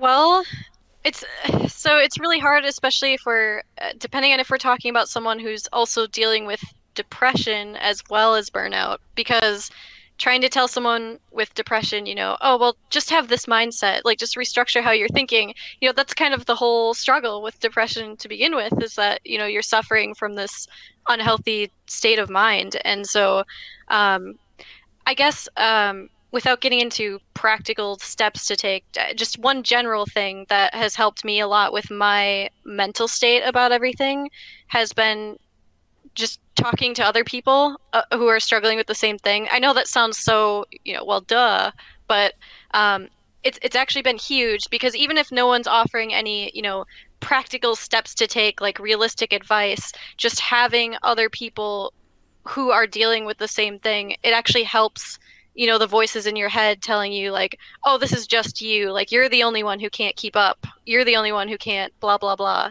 so that's been very helpful for me in managing my negative mindset. And I think that's like an important attitude to take about this as well, is to avoid self-blame, right, and that it isn't like a personality flaw or a failing or a shortcoming. Well, first of all, as Phylum has been saying, it's something that is done to you almost by society and the workplace. And so if anything's to blame, it's probably your environment. But also it is a mental state, and we're allowed to feel not ourselves, right? Yeah, exactly. That's kind of the main thing that I have to try to tell myself over and over, is that I'm allowed to feel things. I guess if I were to point to one repeated phrase that I have, it's always, no, you're allowed to feel this way. It's okay to feel this way. Other people feel this way, so that's the mindset that I try to keep, for sure. Yeah. And definitely okay in the sense of like, it's not morally wrong or like a failing, but also, right. It would definitely be far more okay to feel good, I guess. And so, oh yeah. Don't get me wrong, it would be totally better to not have to deal with it at all, but I just mean, totally, when I say it's okay, I mean you're not failing yourself by feeling that way, is what I mean. Exactly. Yeah. So let's think about someone who does want to get into that more okay frame of mind, like, okay, let someone who wants to sort of work on it. and that sounds difficult, right? What sort of things would you suggest or have helped for you?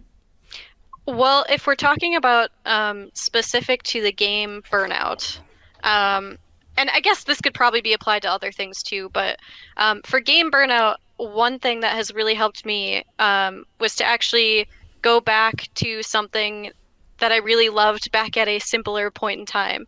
So part of the problem is that there's all this pressure to try to keep up with all the new releases, make sure you're writing enough, et cetera, et cetera.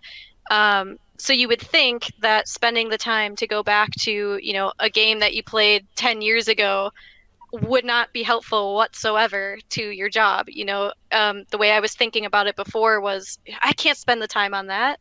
I don't have time. I have to keep up with X, Y, and Z.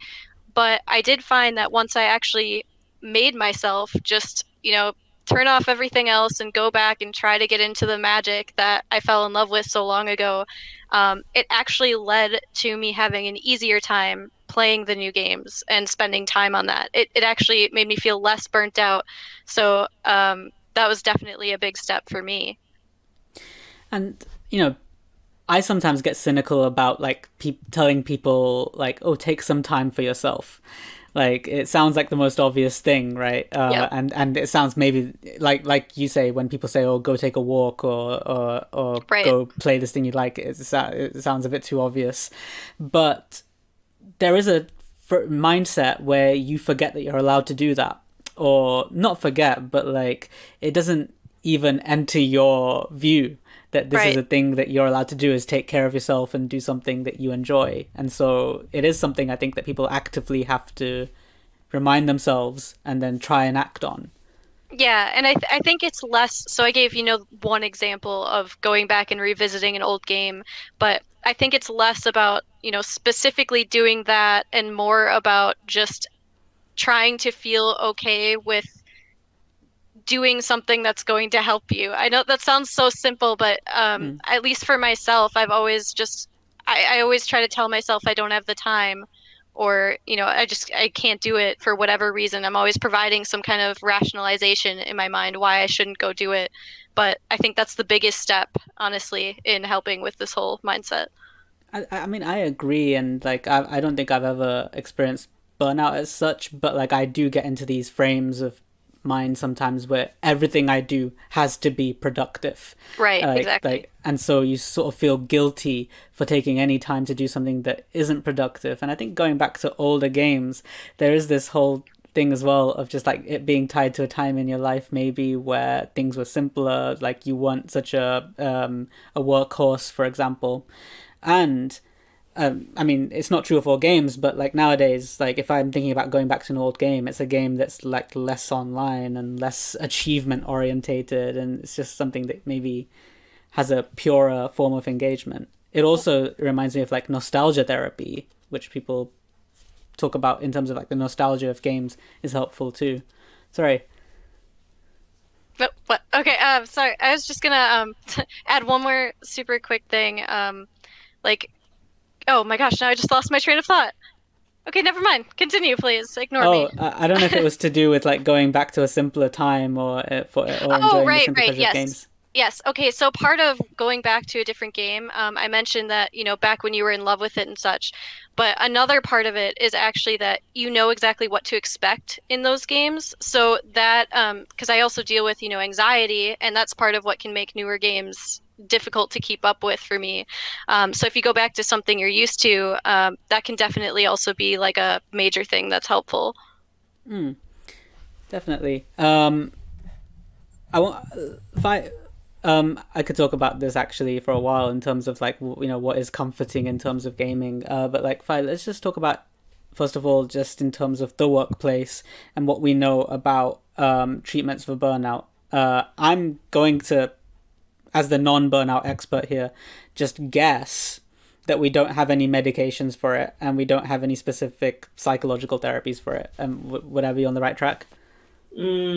Yes, so there is work being done right now in trying to develop a protocol for it, which I have to admit I'm not an expert on in terms from the World Health Organization trying to make a protocol for treatment. But things which have been done within different workplaces in trying to address burnout, it basically can be split up into three different categories within my head.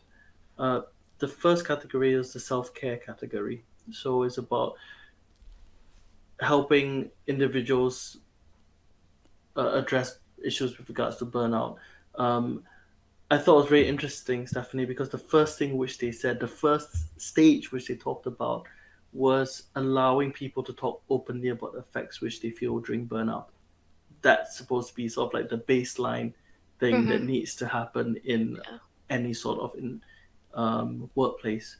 And it's being upfront about it, saying that, look, I'm feeling anxious, I'm feeling stressed, I'm having insomnia, fatigue, I feel guilty, and being able to highlight that and having that open dialogue with people, that is not something which needs to be hidden. That people feel the ability to say that I feel this way.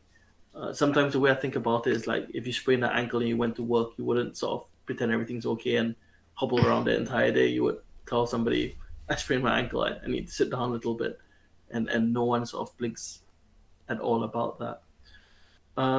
So from an individual perspective, also we talk about things like ensuring your basic needs are being met, because often, like you said, it almost sounds strange, and I thought it's interesting because both of you said the same thing, which is they are simple things, but you often forget it. Yep. So things like eating, sleeping, um, doing enjoyable activities, giving yourself permission to do enjoyable activities. That often gets forgotten during burnout as well. One thing which is also recognized in burnout is when people try to cope with it in unhealthy methods, like drinking lots of alcohol to a point where you don't feel like you have to care anymore, or working even more hours so that you don't have to think about what you're doing, and it just perpetuates an even worse cycle. And sometimes it's important to ground ourselves on why we're doing what we're doing. What is it that made this an enjoyable thing in the first place? Again, easier said than done. But I guess that would try and address some of the cynicism, for example, is try to reconnect with like what brought me to the dance in the first place. Yes, right? And I thought it was interesting because both of you talked about going back to the past, going back to play games which are more nostalgic, simpler times. And I wonder whether that's part of it as well. It helps reconnect you to what you enjoy about games in the first place.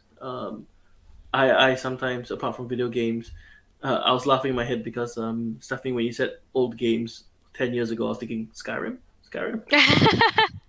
That's technically true. Yes. But yeah, so like I sometimes even read a book which I've read like 20 times over before, because it's something about doing an activity like that which feels very comfortable.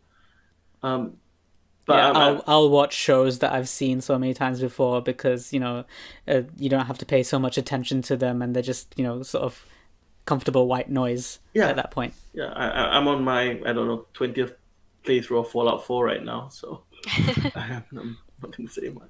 But yeah, so but that's the thing which we talk about the individual.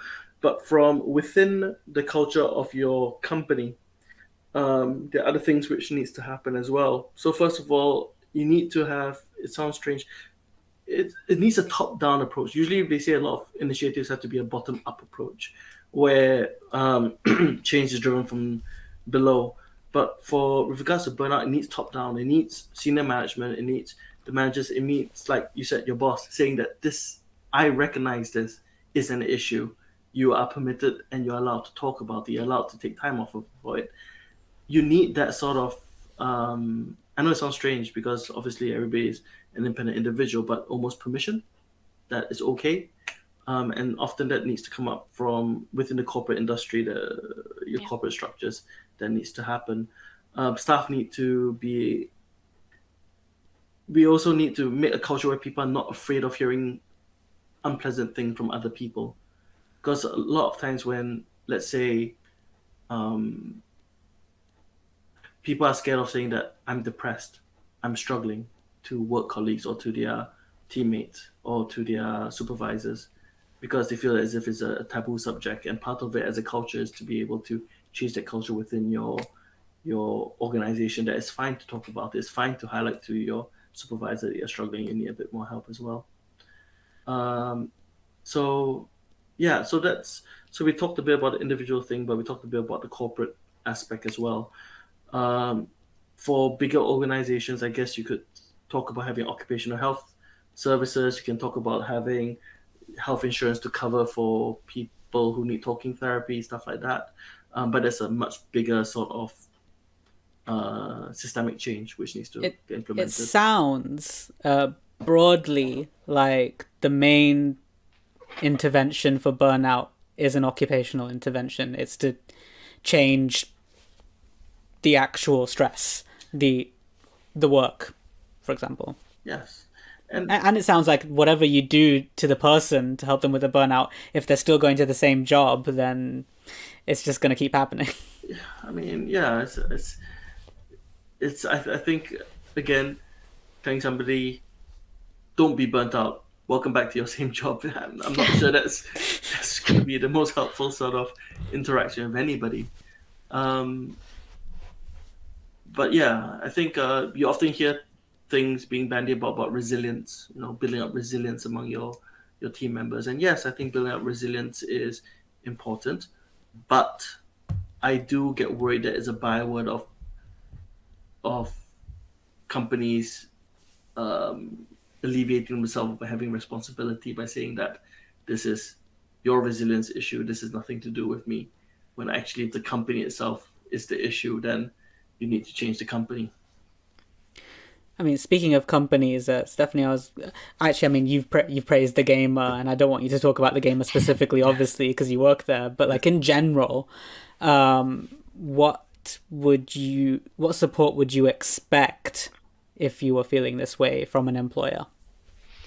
Well, for starters, I guess the main thing would be that I'd want the room to be able to say that I was feeling that way. So in previous jobs that I've had, I couldn't even fathom going to my boss and mentioning burnout. I would just assume it would be, mental mark on Stephanie. She's not good material for this job. And so I've never felt like I had the room to do that before. So I feel like as an employee, you should at least be able to talk about it.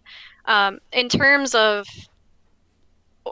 so if we're talking in the game industry specifically, I've had my boss or other coworkers they've tried to give me tips for how to handle it. They've been understanding if I've had to, leave for a little while and come back, or like spread out my hours a little bit differently depending on what's going on. So I guess flexibility would be, if I were to point to one thing, it would be that. That's kind of what I would expect from, or at least what I would hope to expect from an employer.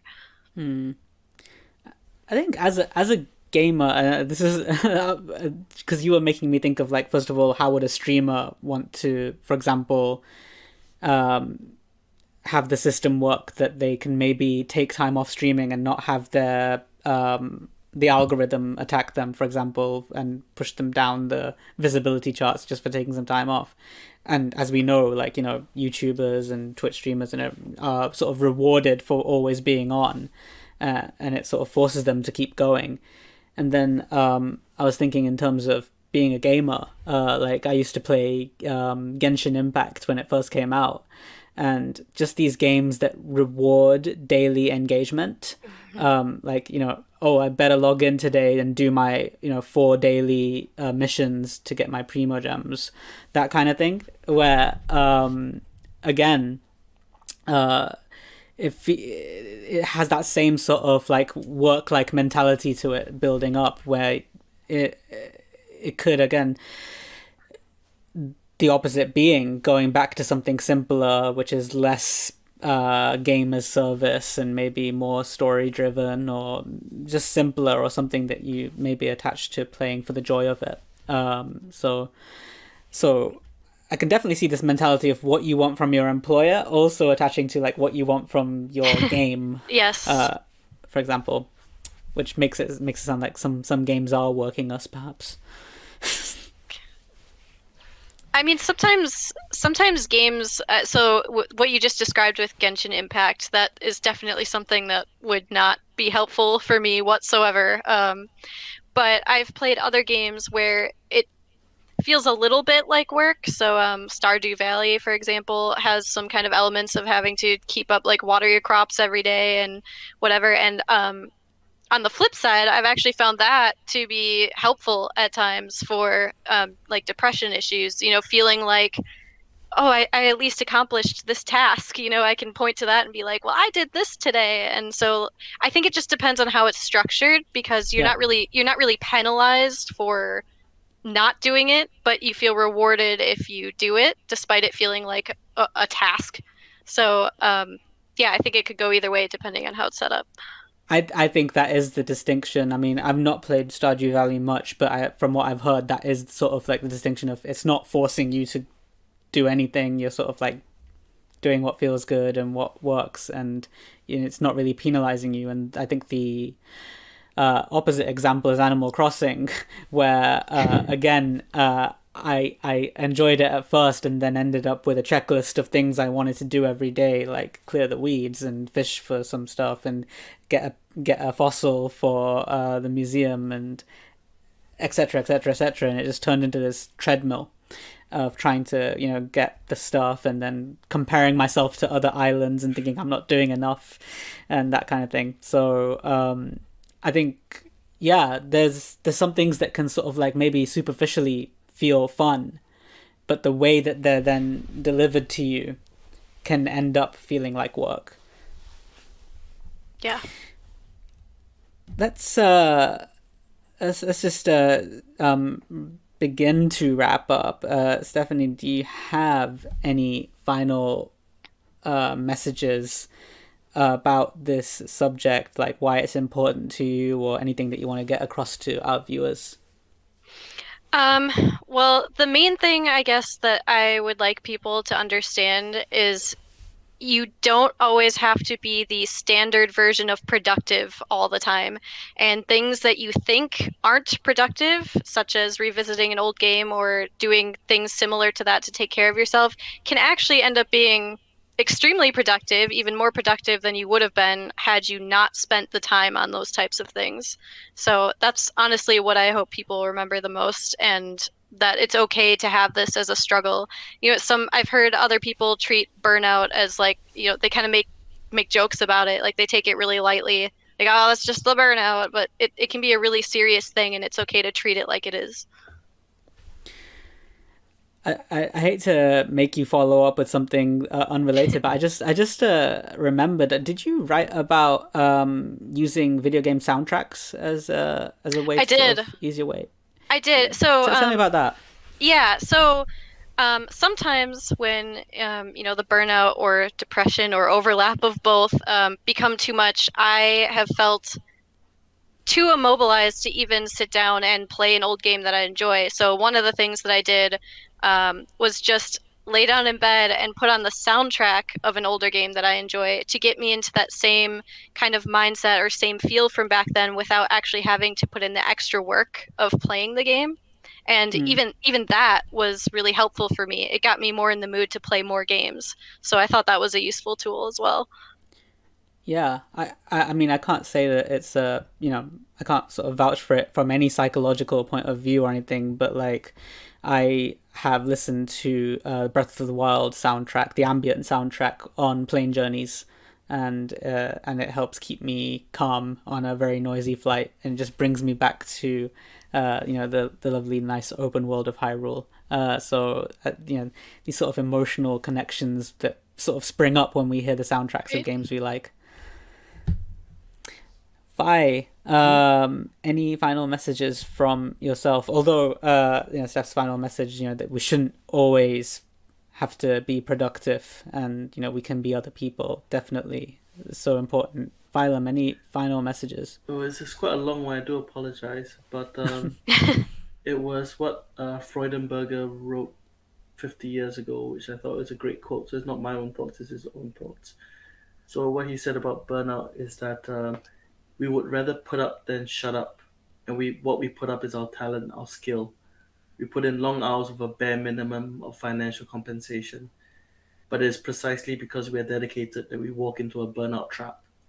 We work too much, too long, and too intensely, the guilt of not doing enough can then lead one to even further giving, and this in turn leads to ultimate exhaustion.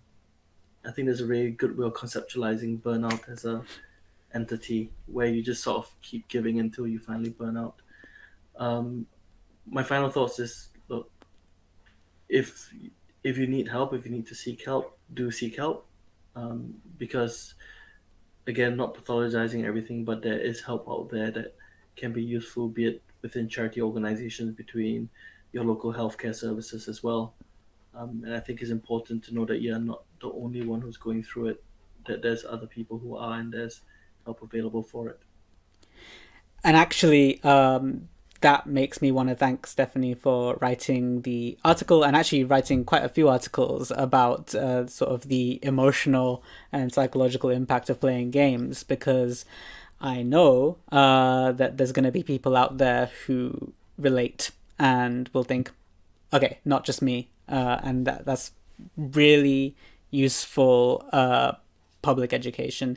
I know it's not intended as education, but that's what it ends up as, right?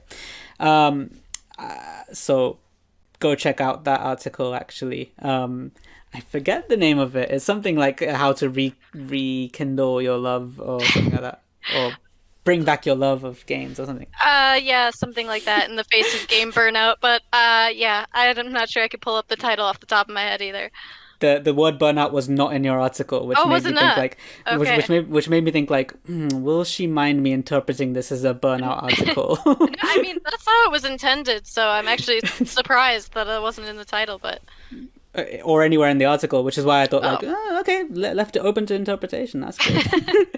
Anyway, I'd like to thank Rezzed for letting us talk about this really important topic. And when I say really important topic, I just mean talk about mental health in general. Very cool that gaming venues these days open these sort of conversations. Isn't that awesome? How normal it's becoming.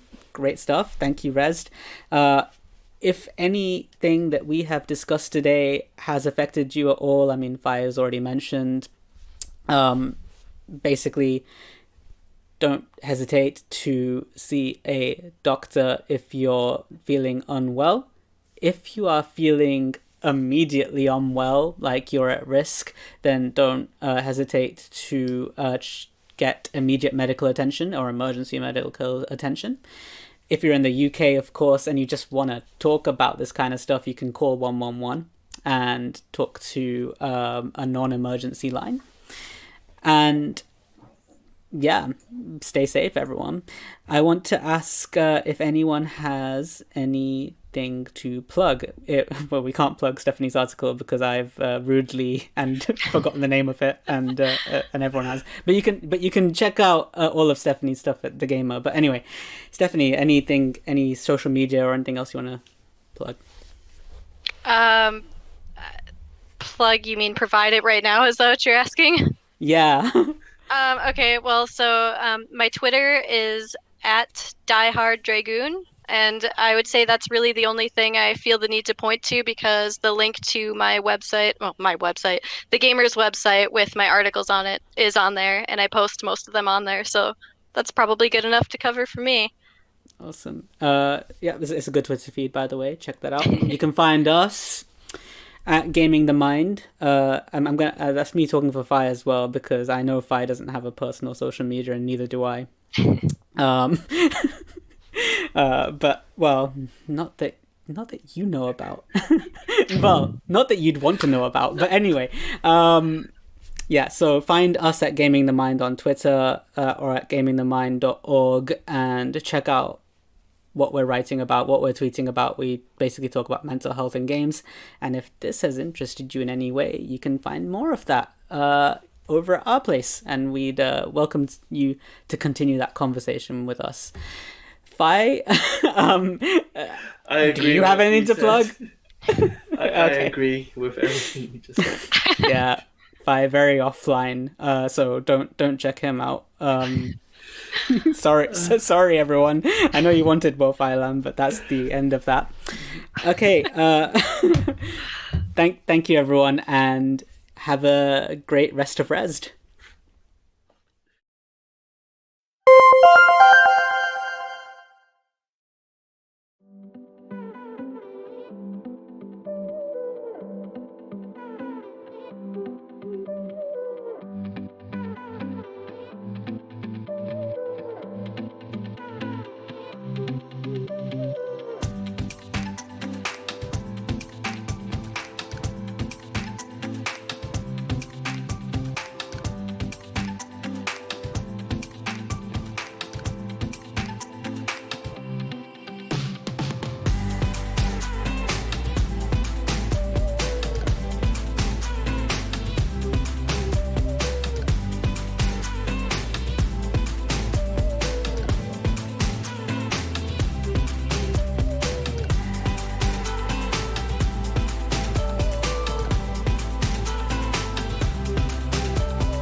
Hello everyone, welcome. Thank you so much EGX for having us back.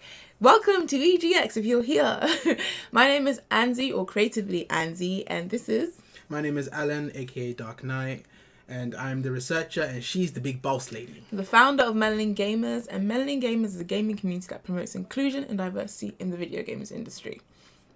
So what are we doing today at EGX? Well, today we are talking about unconscious bias.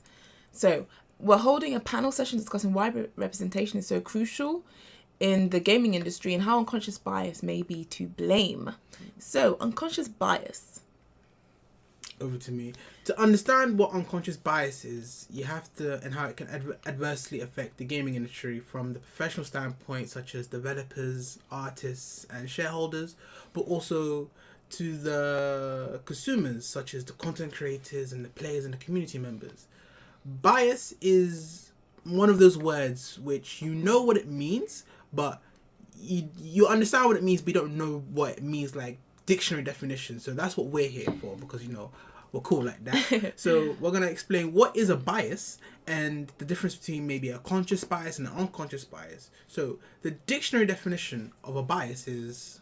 Bias is an inclination or prejudice for or against one person or group, especially in a way considered to be unfair. That is the dictionary definition of what a bias is.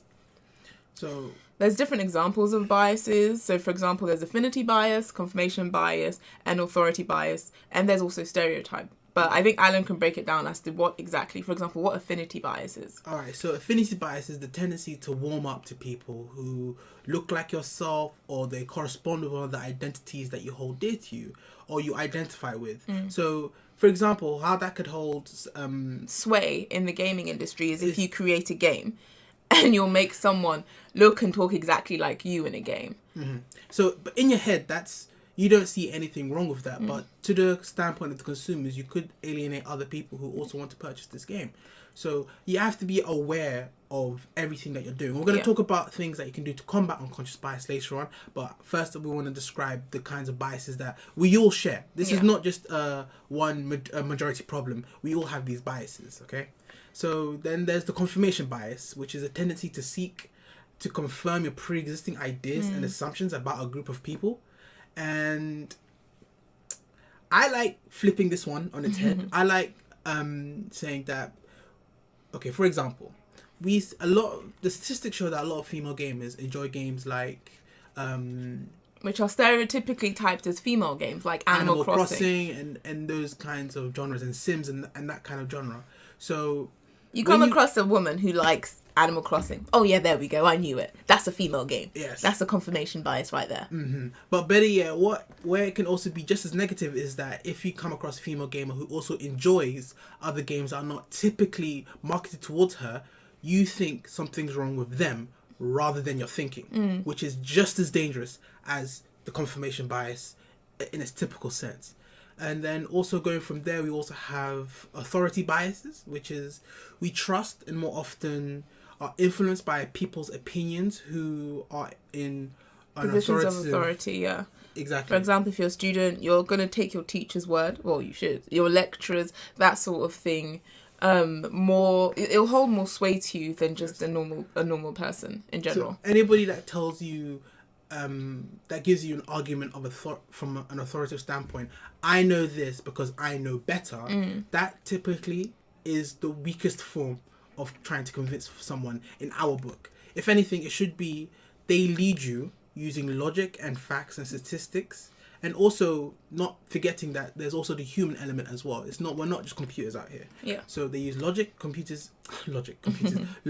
facts and statistics to show you a specific trend, and then you yourself are led to the same conclusion as they did. Yeah. Okay? If you understand what I'm saying. We're also going to be discussing things like stereotypes. It's not bias in particular, but I feel like this is something that people should actually know the actual definition of. So a stereotype is a preconceived and oversimplified idea of a characteristic which typically is towards a certain people, certain person, or a certain situation.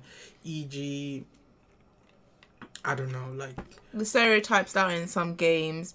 For example, the black character being aggressive and like the strongest character and that sort of thing, you know, he's the aggressor, and that's a stereotype that leads to a lot of black men as well. And so when you experience that in real life, that will have negative connotations. Exactly. And it's not just along the race lines. It could also be that the medic is always a female character, and that could also enforce the characteristic of females need to be protected because your medic is the weakest one on the team. So I was playing a game the other day where the medic was this big gruff biker man. I was like it took me back because it took me aback because I was like, oh my gosh, this is something I've never seen before. So that's kind of wild, but something as simple as that can change the entire dynamic of how I see medics from now on, because even though he's someone that still needs to be protected, his character design didn't seem like it in a stereotypical way, of course. So it's not, I wouldn't say it's not your fault. Well, okay, let's try this again.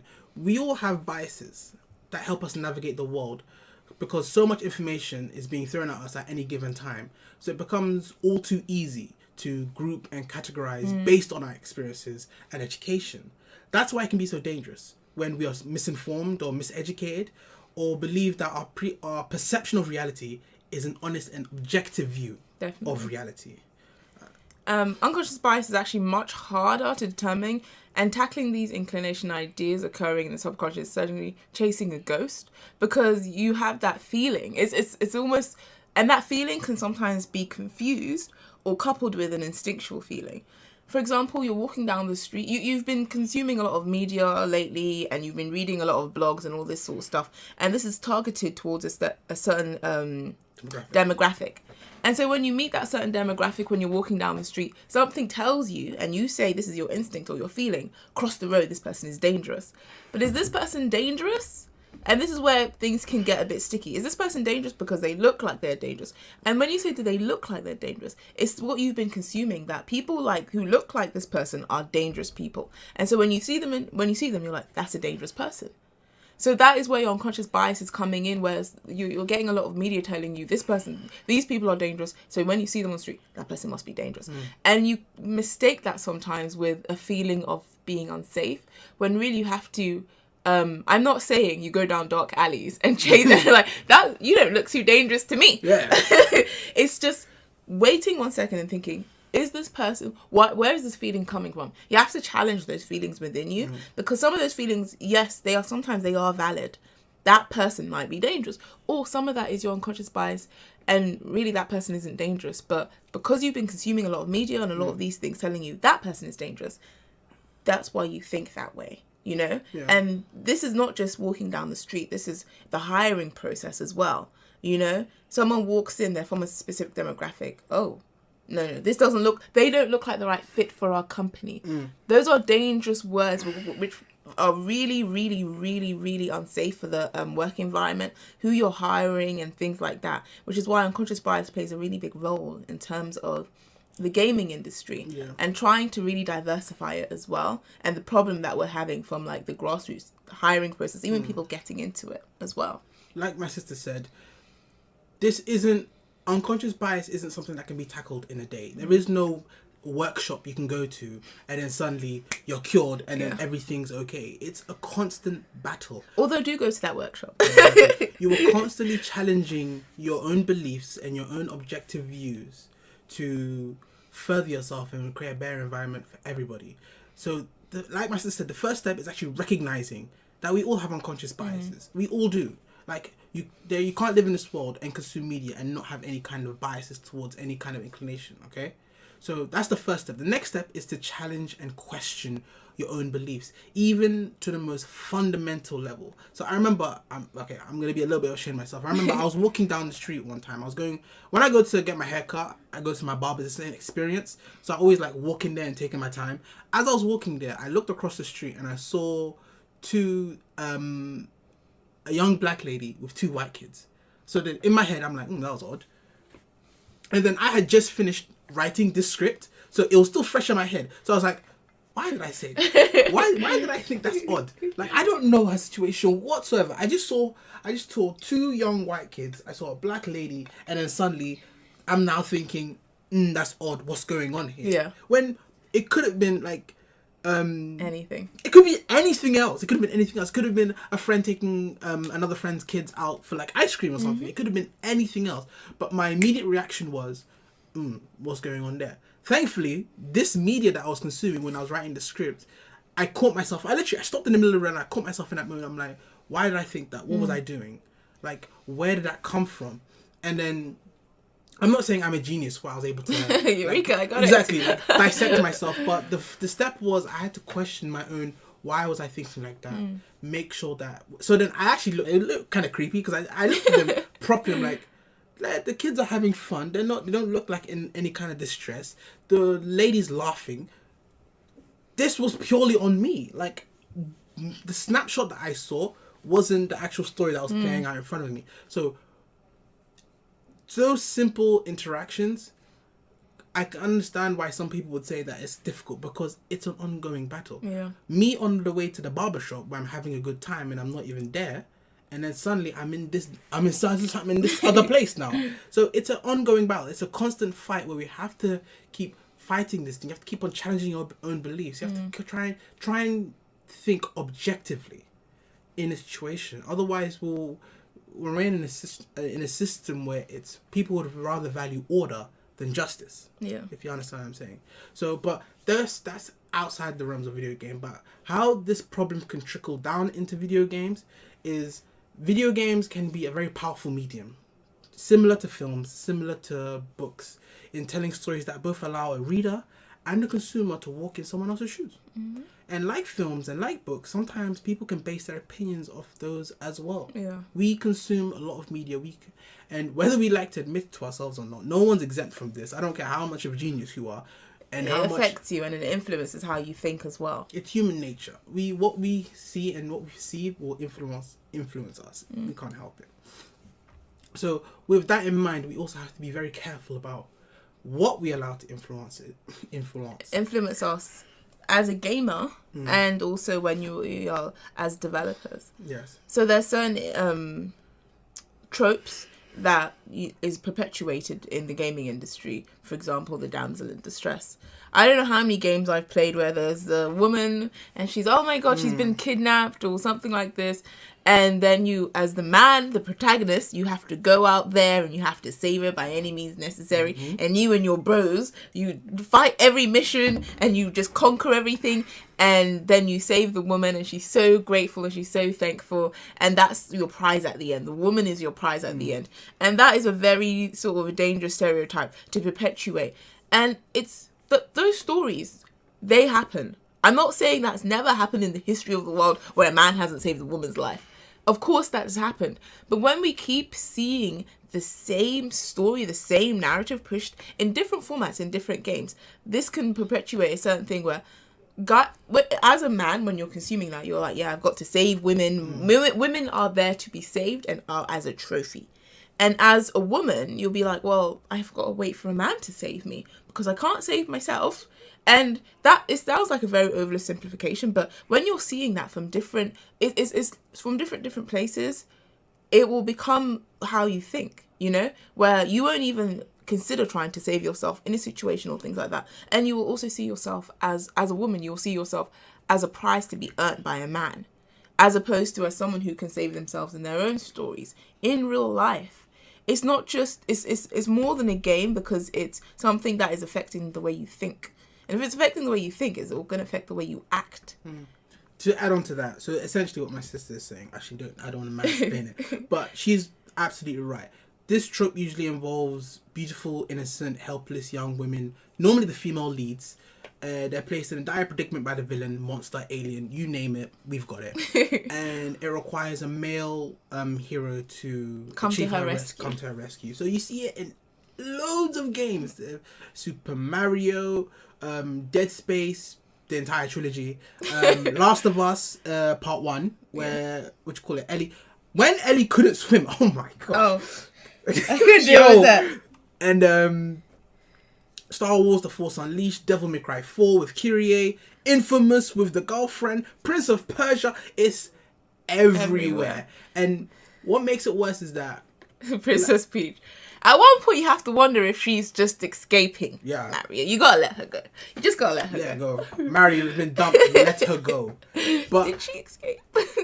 what we're saying is that the trope exists very well, but what they can do to combat it is that to make the female heroine not so helpless. That's why I really like Ratchet and Clank, the most recent one that came out. I haven't played it, and I'm hoping. And that's why I like Last of Us.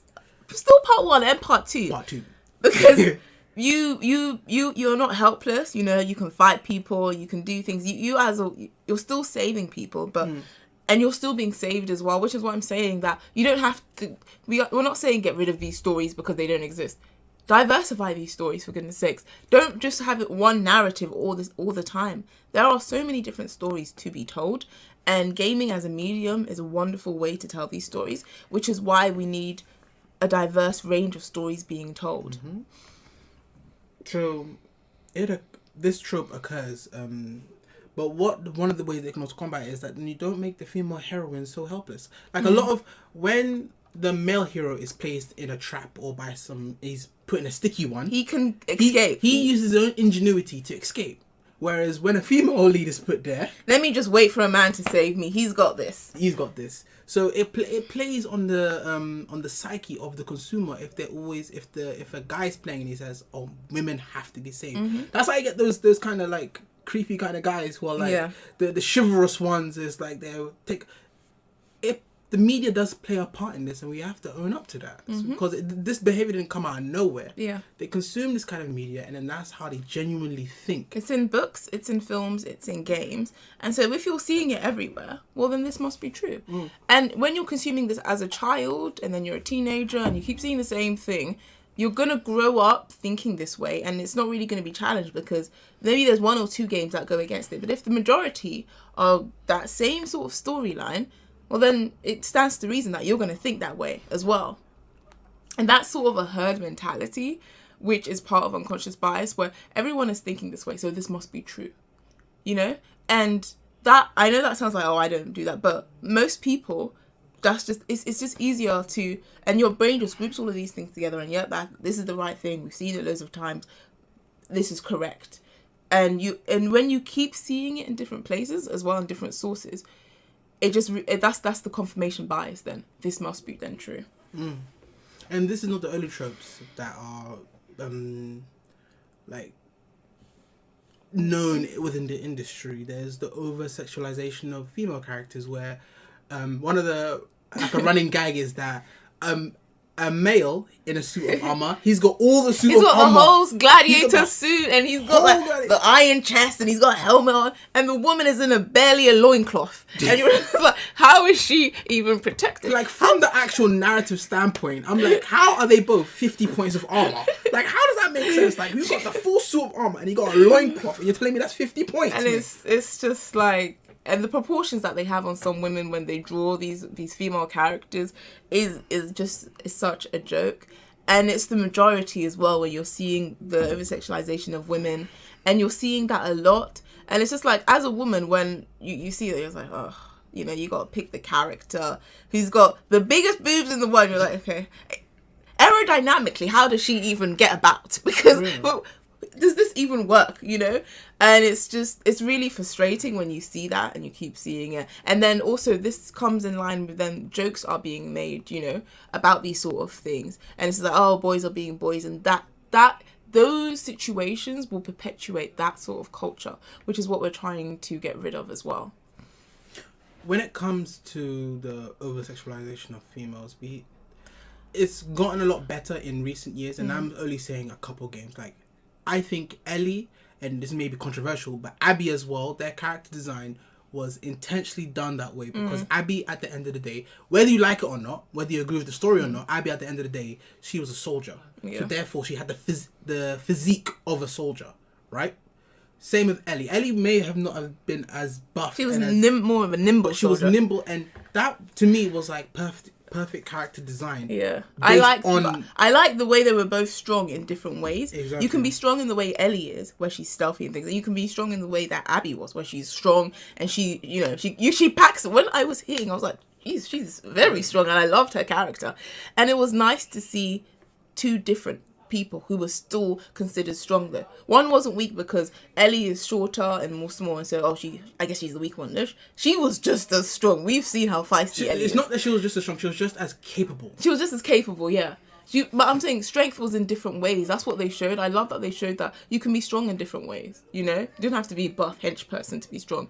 You can also, but you can be that way too. So, however you feel about the game, you gotta say, hats off to good character design can go a very long way, especially when it comes to diversifying the gaming industry. Because whether we like it or not, there was a lot of conversation about that game, but that game, I'll tip my hat off to them. They did an excellent character design, and based on what the character was meant to be and what they were meant to look like. Yeah. So that was always great. I always love seeing that.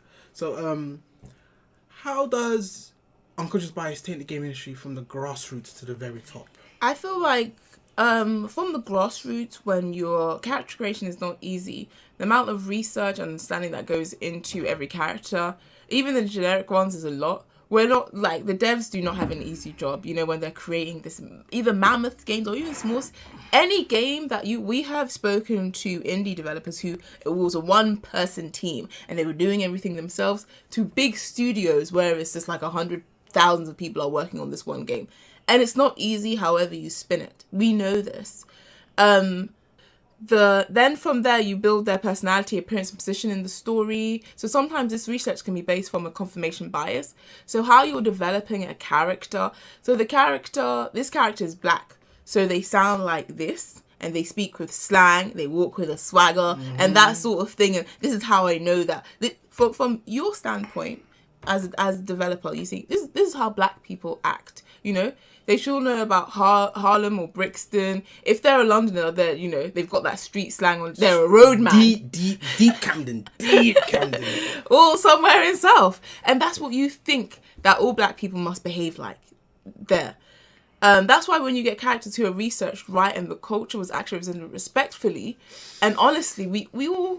They are celebrated so much, you know? Bangalore, shout out to you. I absolutely love Bangalore, and Alan is a huge fan of Doomfist, who was researched to the gods, you know? And also Baptiste as well. It's nice when the representation is done right, but sometimes it's exhausting when the representation is almost done right. You know, like Clash from Rainbow Six, where it's just like an angry black woman. And you're like, oh... We want a black woman, angry black woman. You're like, oh, why did you miss? You were close. And someone like an angry black woman is a stereotype. All black women are angry. And so when you put a black woman who's angry in a game, you are perpetuating that same stereotype again. So someone's playing this character, she's angry, she's feisty, and yeah, that's how black women behave. And you're reading something, and angry black woman, and you're seeing, and then you watch a film, and you see a black woman in real life. How are you then? Your brain has absorbed all of that information. That's an angry black woman. The woman hasn't even spoken to you before, but already your mind is like, she'll say something. That sounds a little bit angry to me. Yeah. Or, she's nothing like what I thought she was going to be like. So so you have to challenge those things. So that's why we're saying the grassroots, from the people who are playing it and developing it. Why creating characters like that is very important. Now, I'm not saying no black woman is angry. Of course, there's loads of black women who can get angry. Black women are people. Everyone gets angry sometimes. But if we're only ever seeing angry black women, that is perpetuating that stereotype, which is why we diversifying the industry is best. Because, for example, if there was a black woman on the board who was developing a character like Clash, they might have said, don't make her like that. Or if you're going to do that, you have to add this, and that to it as well. But if you've got a team of, stereotypically, when we're seeing the figures from Yuki, majority game developers, white, cisgendered male, this is a perception of what they think black people look like, you know? How much research has really gone into the game that you're developing, how much research has really gone into the character that you're creating, that you create something based on your preconceived notions, and your preconceived notions is going to be just like your friend who's just like you, and then their friend who's just like you. So all the developers in the room have one hive mind, and you're just like, yeah, that sounds about right, and let's ship this game. and it just comes down. You're like, well, what is this? And who was in the room when this was getting decided as well? So what my sister's alluding to is we have to be, when it comes to developing characters, unless, I don't know, it's maybe slapstick comedy, when it comes to developing these kind of characters, I've seen it in multiple mediums where the character's racial identity is not their only identity. They've become a more fully fleshed out character. Yeah. A lot like my sister said, Doomfist from Overwatch and Baptiste. They weren't just the black character. They were, or Doomfist is the head of talent, but we won't get into the law specifics of Overwatch. But I've also seen other mediums like, I don't know how many people know this, but Brooklyn Nine-Nine, Captain Raymond Holt, he's a gay black police captain in the NYPD. But his gay identity and his racial identity, it comes up in the show, and they talk about it because this is obviously how he would perceive the world. But it's never just that. He's never just the black captain or the gay captain. He's a whole person. lot more. He's a person, and those are part of his that's being part of his gay, identity. being black, being all sorts of things is part of what makes him a whole person. Exactly. And that's the struggle when they create a black character, where as opposed to they create a character called Sarah. Sarah likes cooking. Sarah's black. Sarah likes jogging. Sarah likes doing. Sarah being black is one of the things about her. It's not the whole thing about her. And so that's sometimes the dangers of when they create a black character, where it's just like they talk about being black and this is the blackness and black blah blah blah blah blah black. And we're not saying there's not space for those stories. There are spaces for those stories, but whenever we see a black character, it's a black character. It's not, we're introducing this new character, John. Oh, we're introducing this black character. Blackity, blackity, black, black, black, black. And it's just like, what else about them?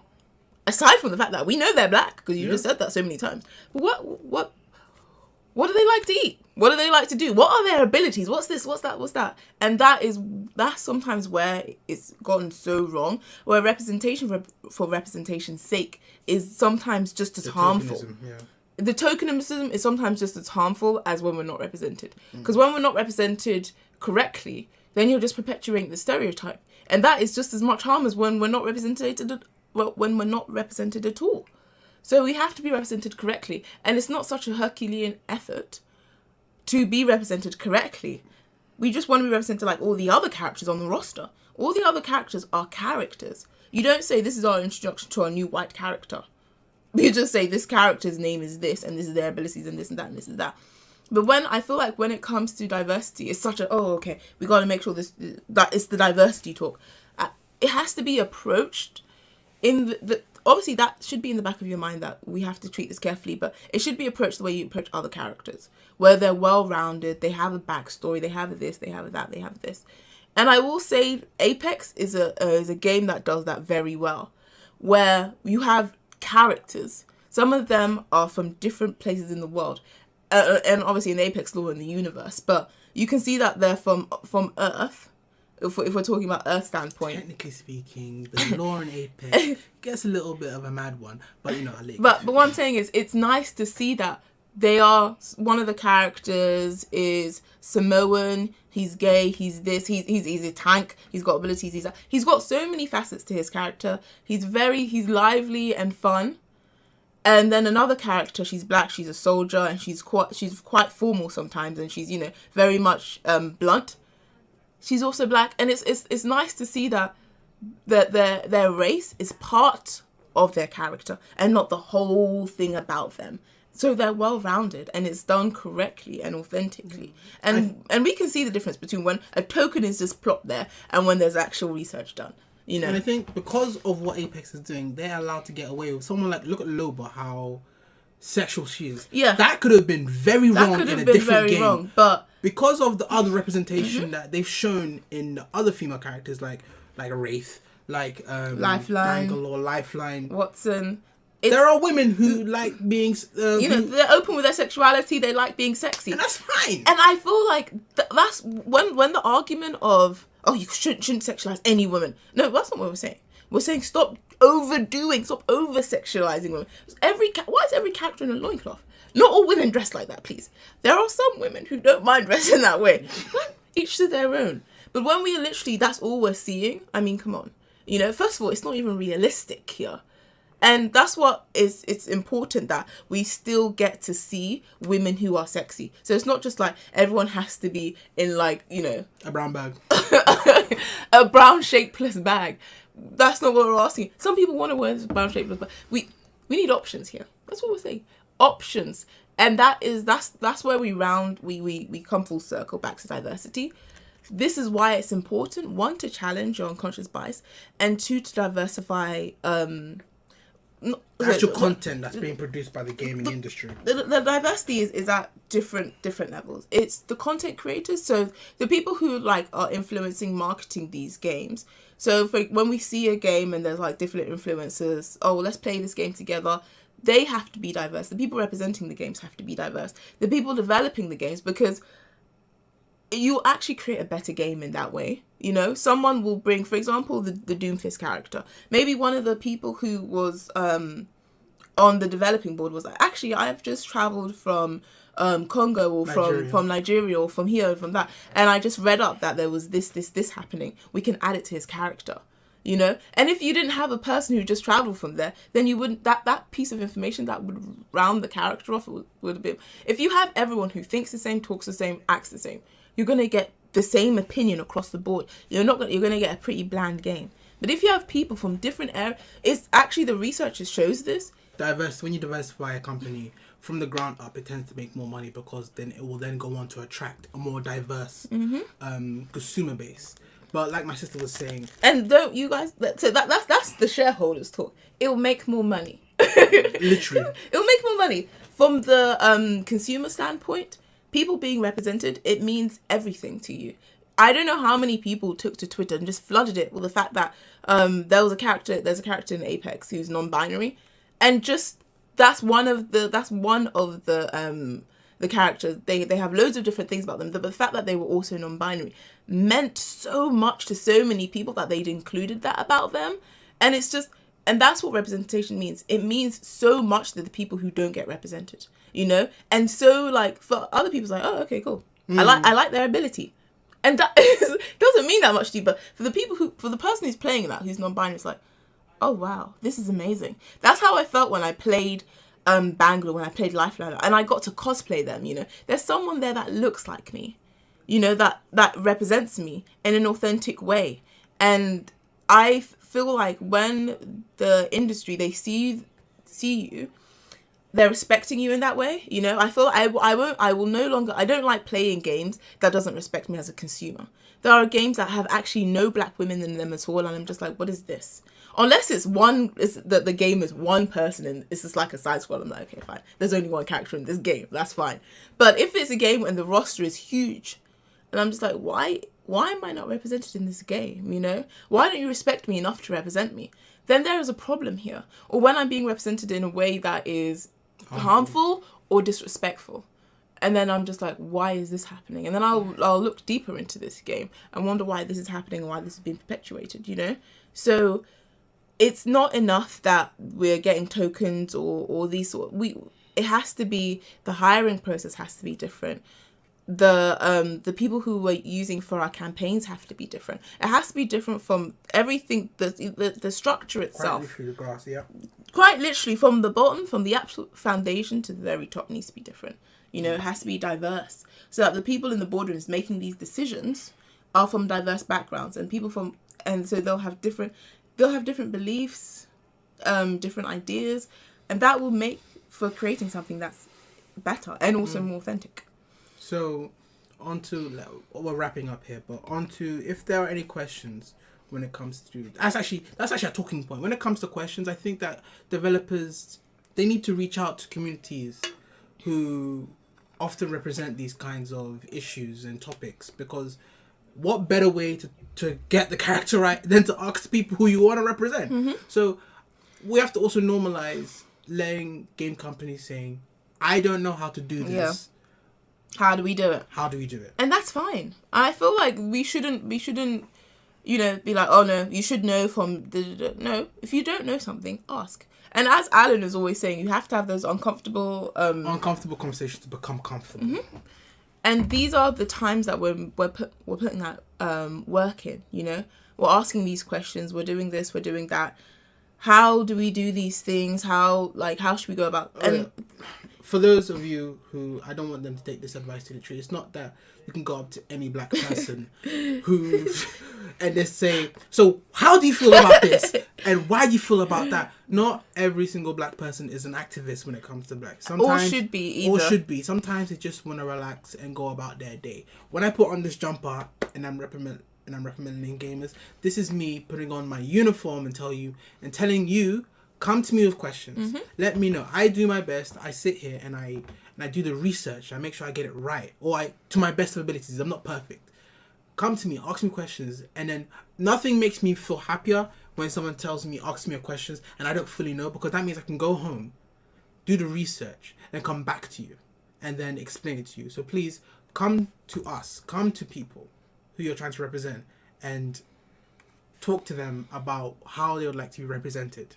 Yeah, definitely. Now, like we've done bits and bobs about how we can get rid of unconscious. How does one get rid of unconscious bias? Like, if someone's watching this saying, "But I want to get rid of my unconscious bias," the simple answer is you can't. Yeah, you can reduce it. You can reduce it though, and make yourself aware of it too.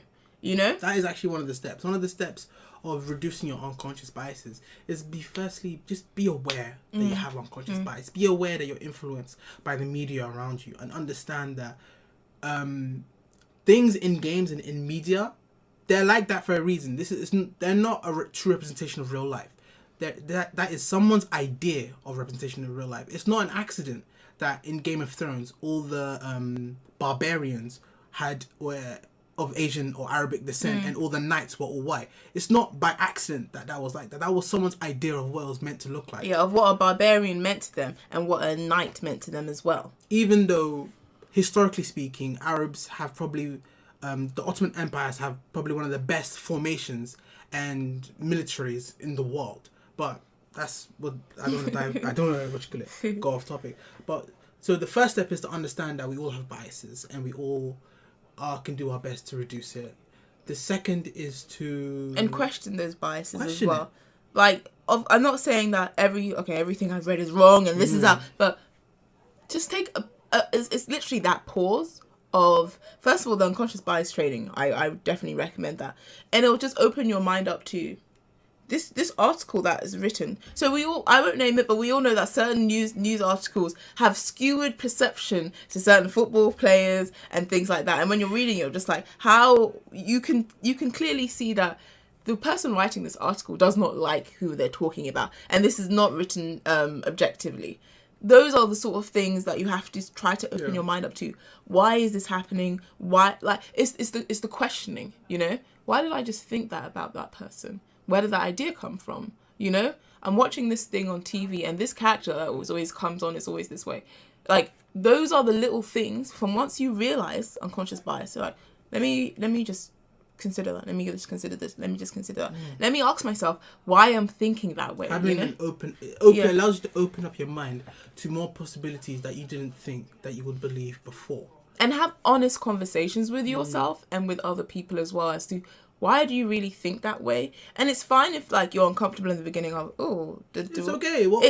No one likes, I'm not saying it will cause conflict, but if it does, it's better to have the conflict now, because in a controlled environment. Exactly. Don't just go up to people and and rip be someone's like, head off. Like, don't do that, please. I just realised you're very angry and you're very... Like, don't do those things. Just with people you trust or people who are perceptive or open to these conversations, have these conversations, you know? Like, I've always thought this way about a certain demographic. I'm going to try and challenge that and wonder if these are correct. And maybe not all these people. I'm not saying all the black women you will meet will not be angry. Some of them will be, of course. But it's the challenging of... Especially when you label all. Which is, I think, is the craziest thing, when you can label an entire demographic. All of you are like this. Statistically, that's not even possible. If we're going statistically, that can't even be possible. So you have to just keep challenging those things about yourself and how you think, and also about how you have to hold yourself accountable and try and hold other people accountable too.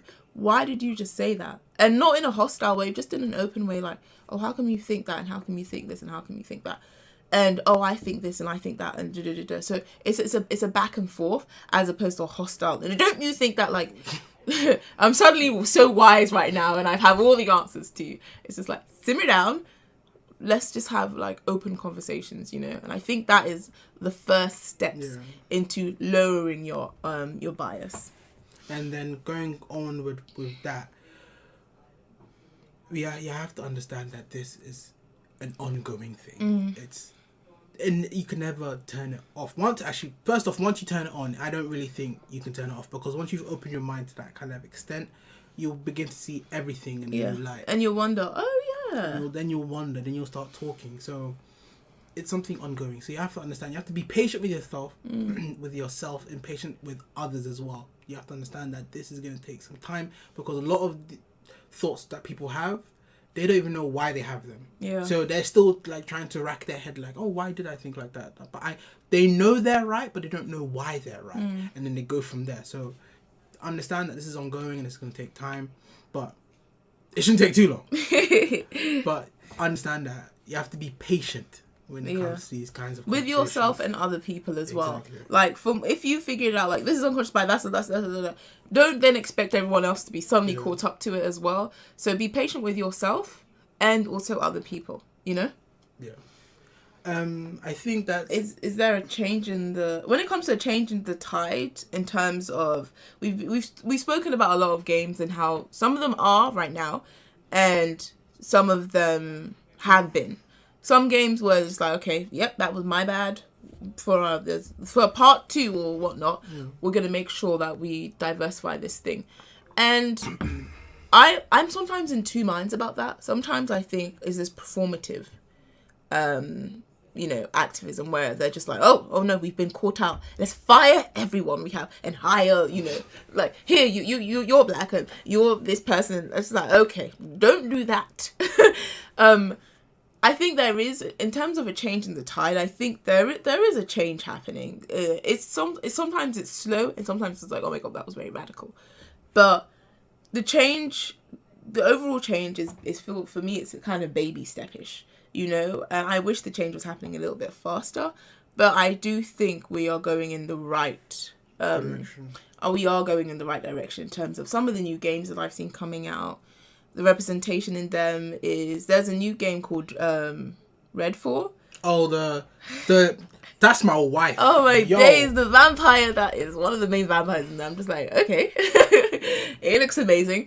And she was just a vampire, and that was all that. No, was she a vampire?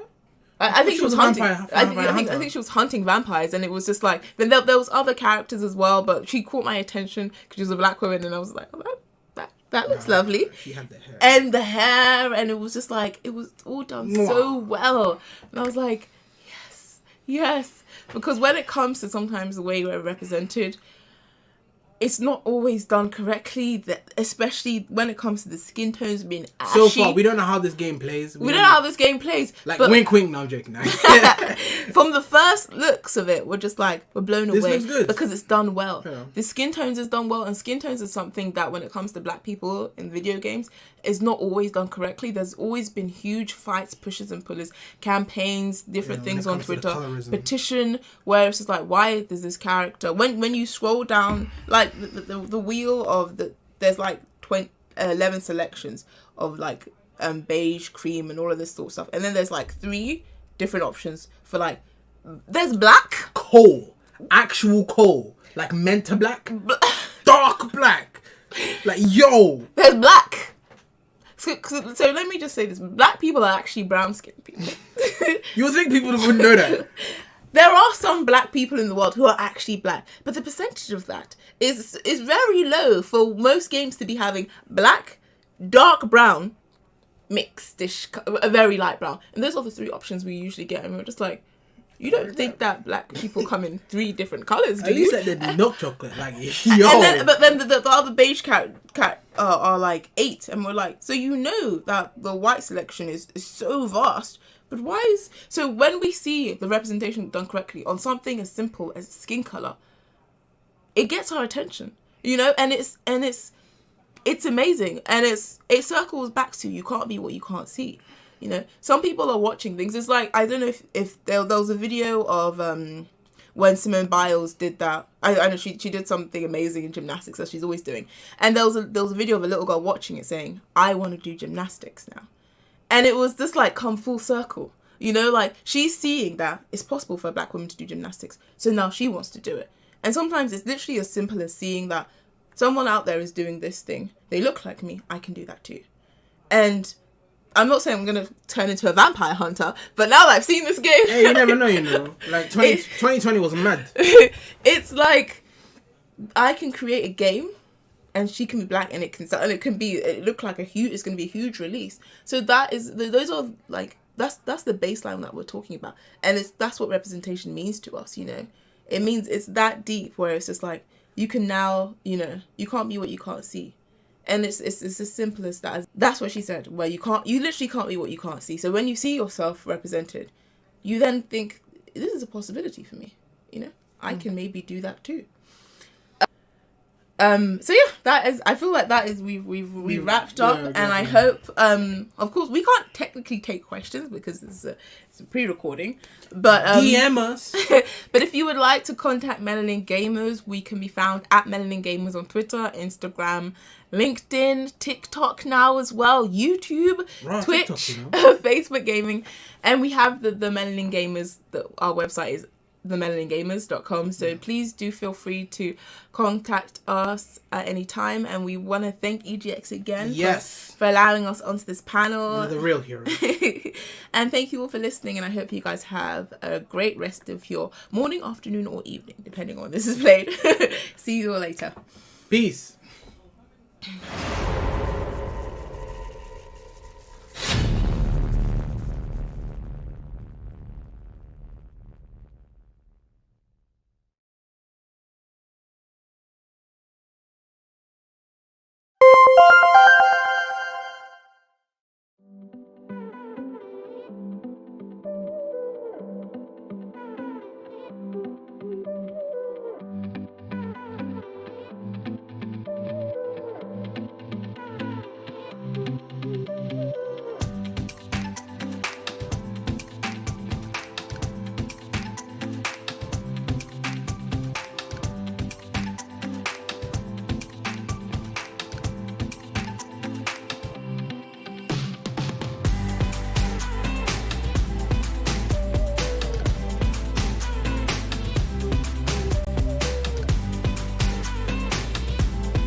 Hey there, folks. My name is Cam Day. I am the founder and creator of Daylight Publications, and it is a huge honor to get to speak to you guys all here at our online setting. A huge thanks to EGX for inviting me and letting me be part of this awesome opportunity to come and talk to you guys about RPG publishing. So I just wanted to give you guys an overview of what the panel will look like. So start with, what do you need to get started? What are some things you need to get started to get to work in the RPG industry? You will occasionally hear my cat and have guest appearances by her as well. So that's going to be the first part of how do you get, like, where do you get started? Then the next part's going to be writing your first projects. For the point of this whole thing, we're going to be starting on the DM's Guild, where I got my start, the Dungeon Masters Guild, and I'll sort of tell you guys a little bit about that. And so from there, then we'll go to actually publishing your first piece. Now you've published it. What do you do? How do you get it published? That kind of thing. Then from there, keeping things going and keeping things rolling. Sort of how do you keep the steam and keep publishing? Then how to take that small, that indie scale creating to the next level and build it as, you know, going into Kickstarters, which is what I did. So that is kind of what we are looking at. That's kind of what we are doing. So we're going to have our introduction, then a break, and then we'll get into the next part. So let me get my presentation up and running here. All right. So let me share my screen with you folks. And there we go. So from Guild to Kickstarter, a beginner's guide to entering the world of role-playing game publication. That is what we have got here for you guys. So who am I? Who is this person you are talking to? My name is Cam Day, he, him. I was born and raised in the mountains of New Hampshire. I'm a full-time secondary history teacher. I teach 5th through 12th grade, focusing more on high school, collector of comic books, forever DM, and the founder and creator of Daylight Publications. So that's who I am. What is Daylight Publications? You will see my logo there, made by the amazing Rose Elysium on Twitter. We were founded in October of 2019. My first book was Voice of the Gods, a descent into Avernus tie-in. It had 4 subclasses, as well as a glyph system based on Enochian. From there, I went on to produce books like Root and Twig, which is a collection of tree, timber-themed subclasses and an original class, and Feyforged, my homage to Bionicle and Eberron. In the spring of 2020, we decided to produce our first Kickstarter, Supers and Sorcery, which is now an Electrum bestseller on DriveThruRPG. We have 355 sales of Supers and Sorcery. When I went into building Comics or building Daylight Publications, I went in with sort of these 5 ideas. Our company philosophy, historical inspiration. A lot of my projects, they draw from mythology, history, events that have happened. Being a history teacher, it's kind of an occupational hazard.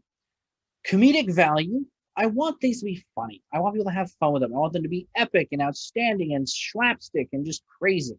That ties into highfalutin action. Rule of cool in all my games. Rule of cool, rule of excitement, what works best cinematically. Role play first and mechanics second.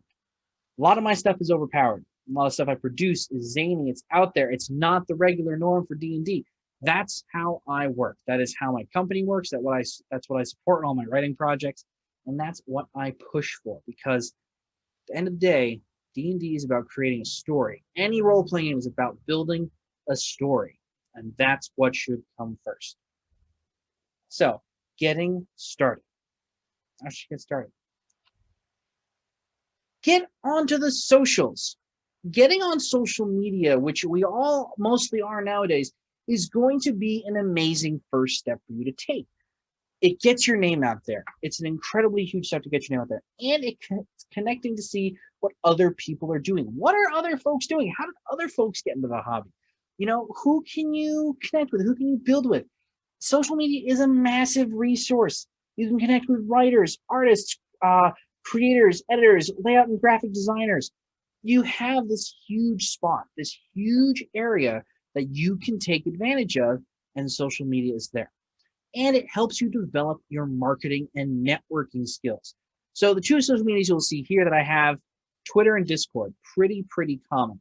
Facebook is starting to kind of die out. I would say that most RPG stuff, most RPG creation, really active on Twitter, really active on Discord. Facebook's kind of middling.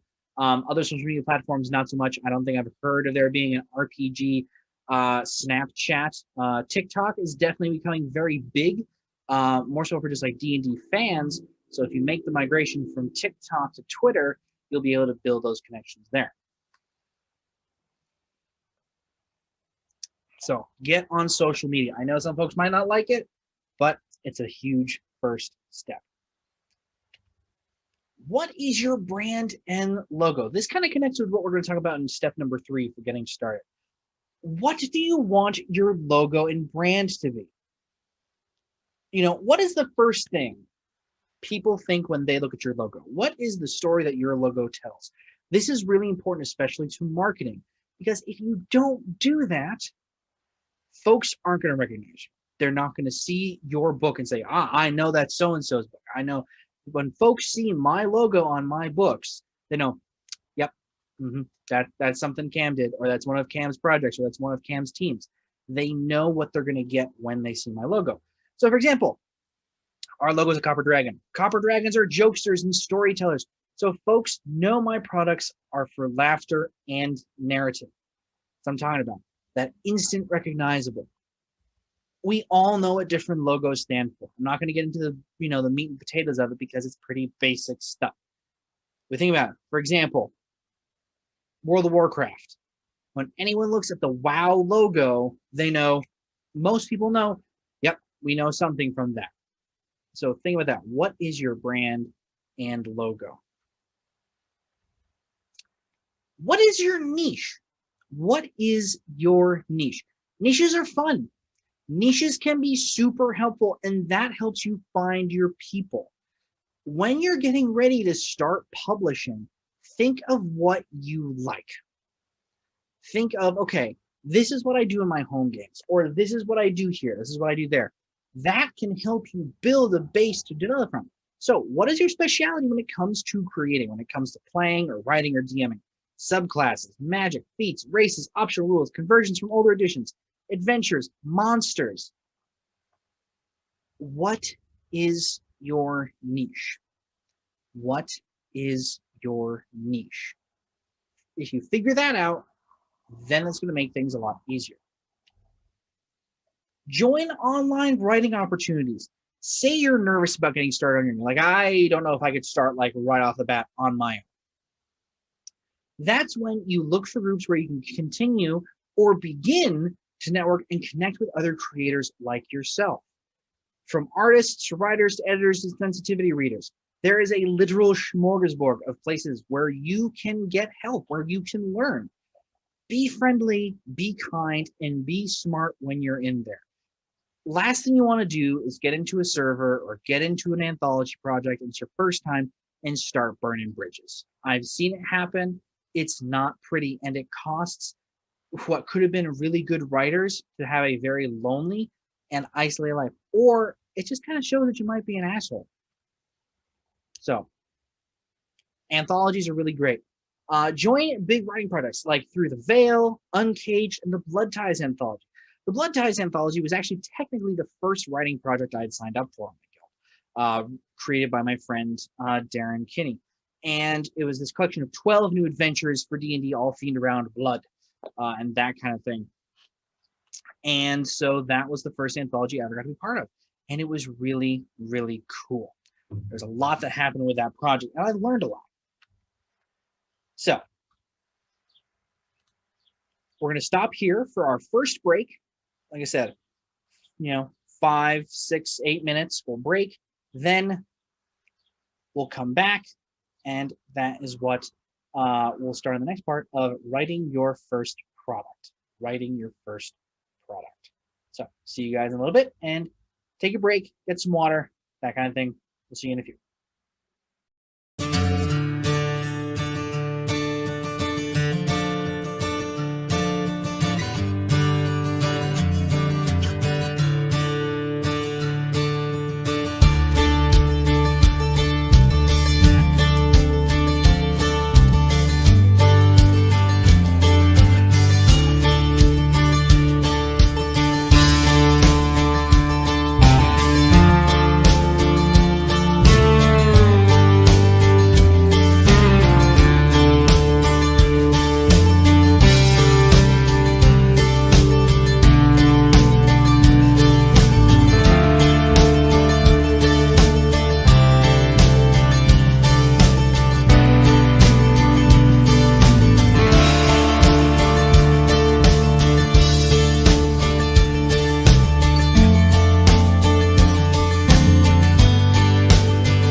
Hey everyone, welcome back. So we're going to go over the next two sections of what I got here for this panel. Then we'll take another break, and then we'll come back for the end. So what we talked about before the little break is how to get started. What do you need to get started in this industry to build up, kind of the little following, or to get where you need to go to actually get started on this? So here's the next part we're going to talk about, and that is now actually writing your first project. Oops. Second. No. I want to start from here.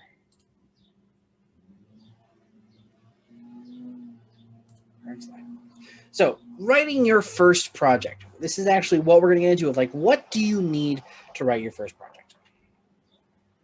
This connects to one of our steps we were talking about in the first part, step number 3. Build around something familiar. This goes back to that niche part.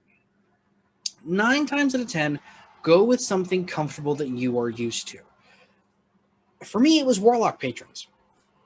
When I got started on the guild back in October of 2019, I had done Voices of the Gods, and that was really based in history, sort of using the Enochian system. For those of you that don't know what Enochian is, it was this whole thing that it was believed that Dr. John Dee, who is the head everything pretty much for Queen Elizabeth I in Shakespearean times, believed that he was able to converse with the angels through this language. So he had written down this alphabet, and I had this little book on Enochian magic. And so I decided to build subclasses around it and to build that Enochian glyph system in to kind of add to it, to build to it. So from there, I was like, well, it's almost Halloween. I really like warlocks. So I decided to create a couple warlocks. So you see the Dark Rider, the Drowned, Kemzots, or rather the Great Bat, and there's one that I didn't put on there, Baba Yaga, and that was kind of what folks started to know me as. They knew, one, my stuff has really good art. I go and find the best artists that I can to build awesome products from. So there was that bit. And I liked warlocks. I made very heavily flavor-based warlocks.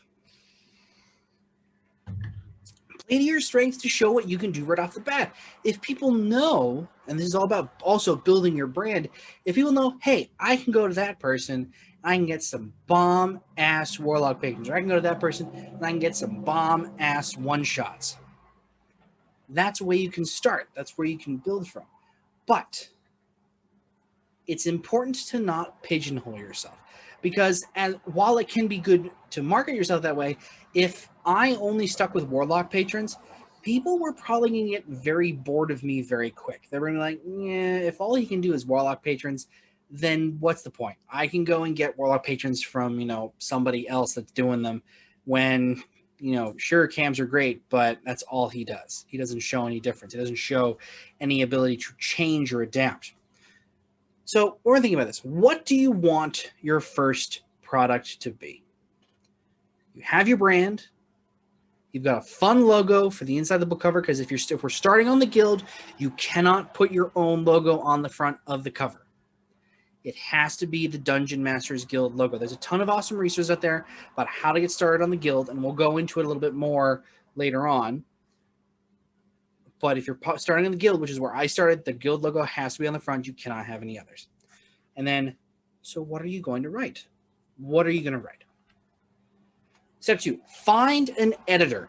Editors will save you. I used to never get editors. I was like, I worked at the writing center at my college. I know what editing is. No problem. However, one of my perks as well as one of my downfalls is I don't know how to balance stuff well. I'm not a balance guy. I'm not mechanically that great. I can give you super sweet lore. I can give you super sweet flavor, give you some really cool abilities. Chances are, 9% of the time, they are incredibly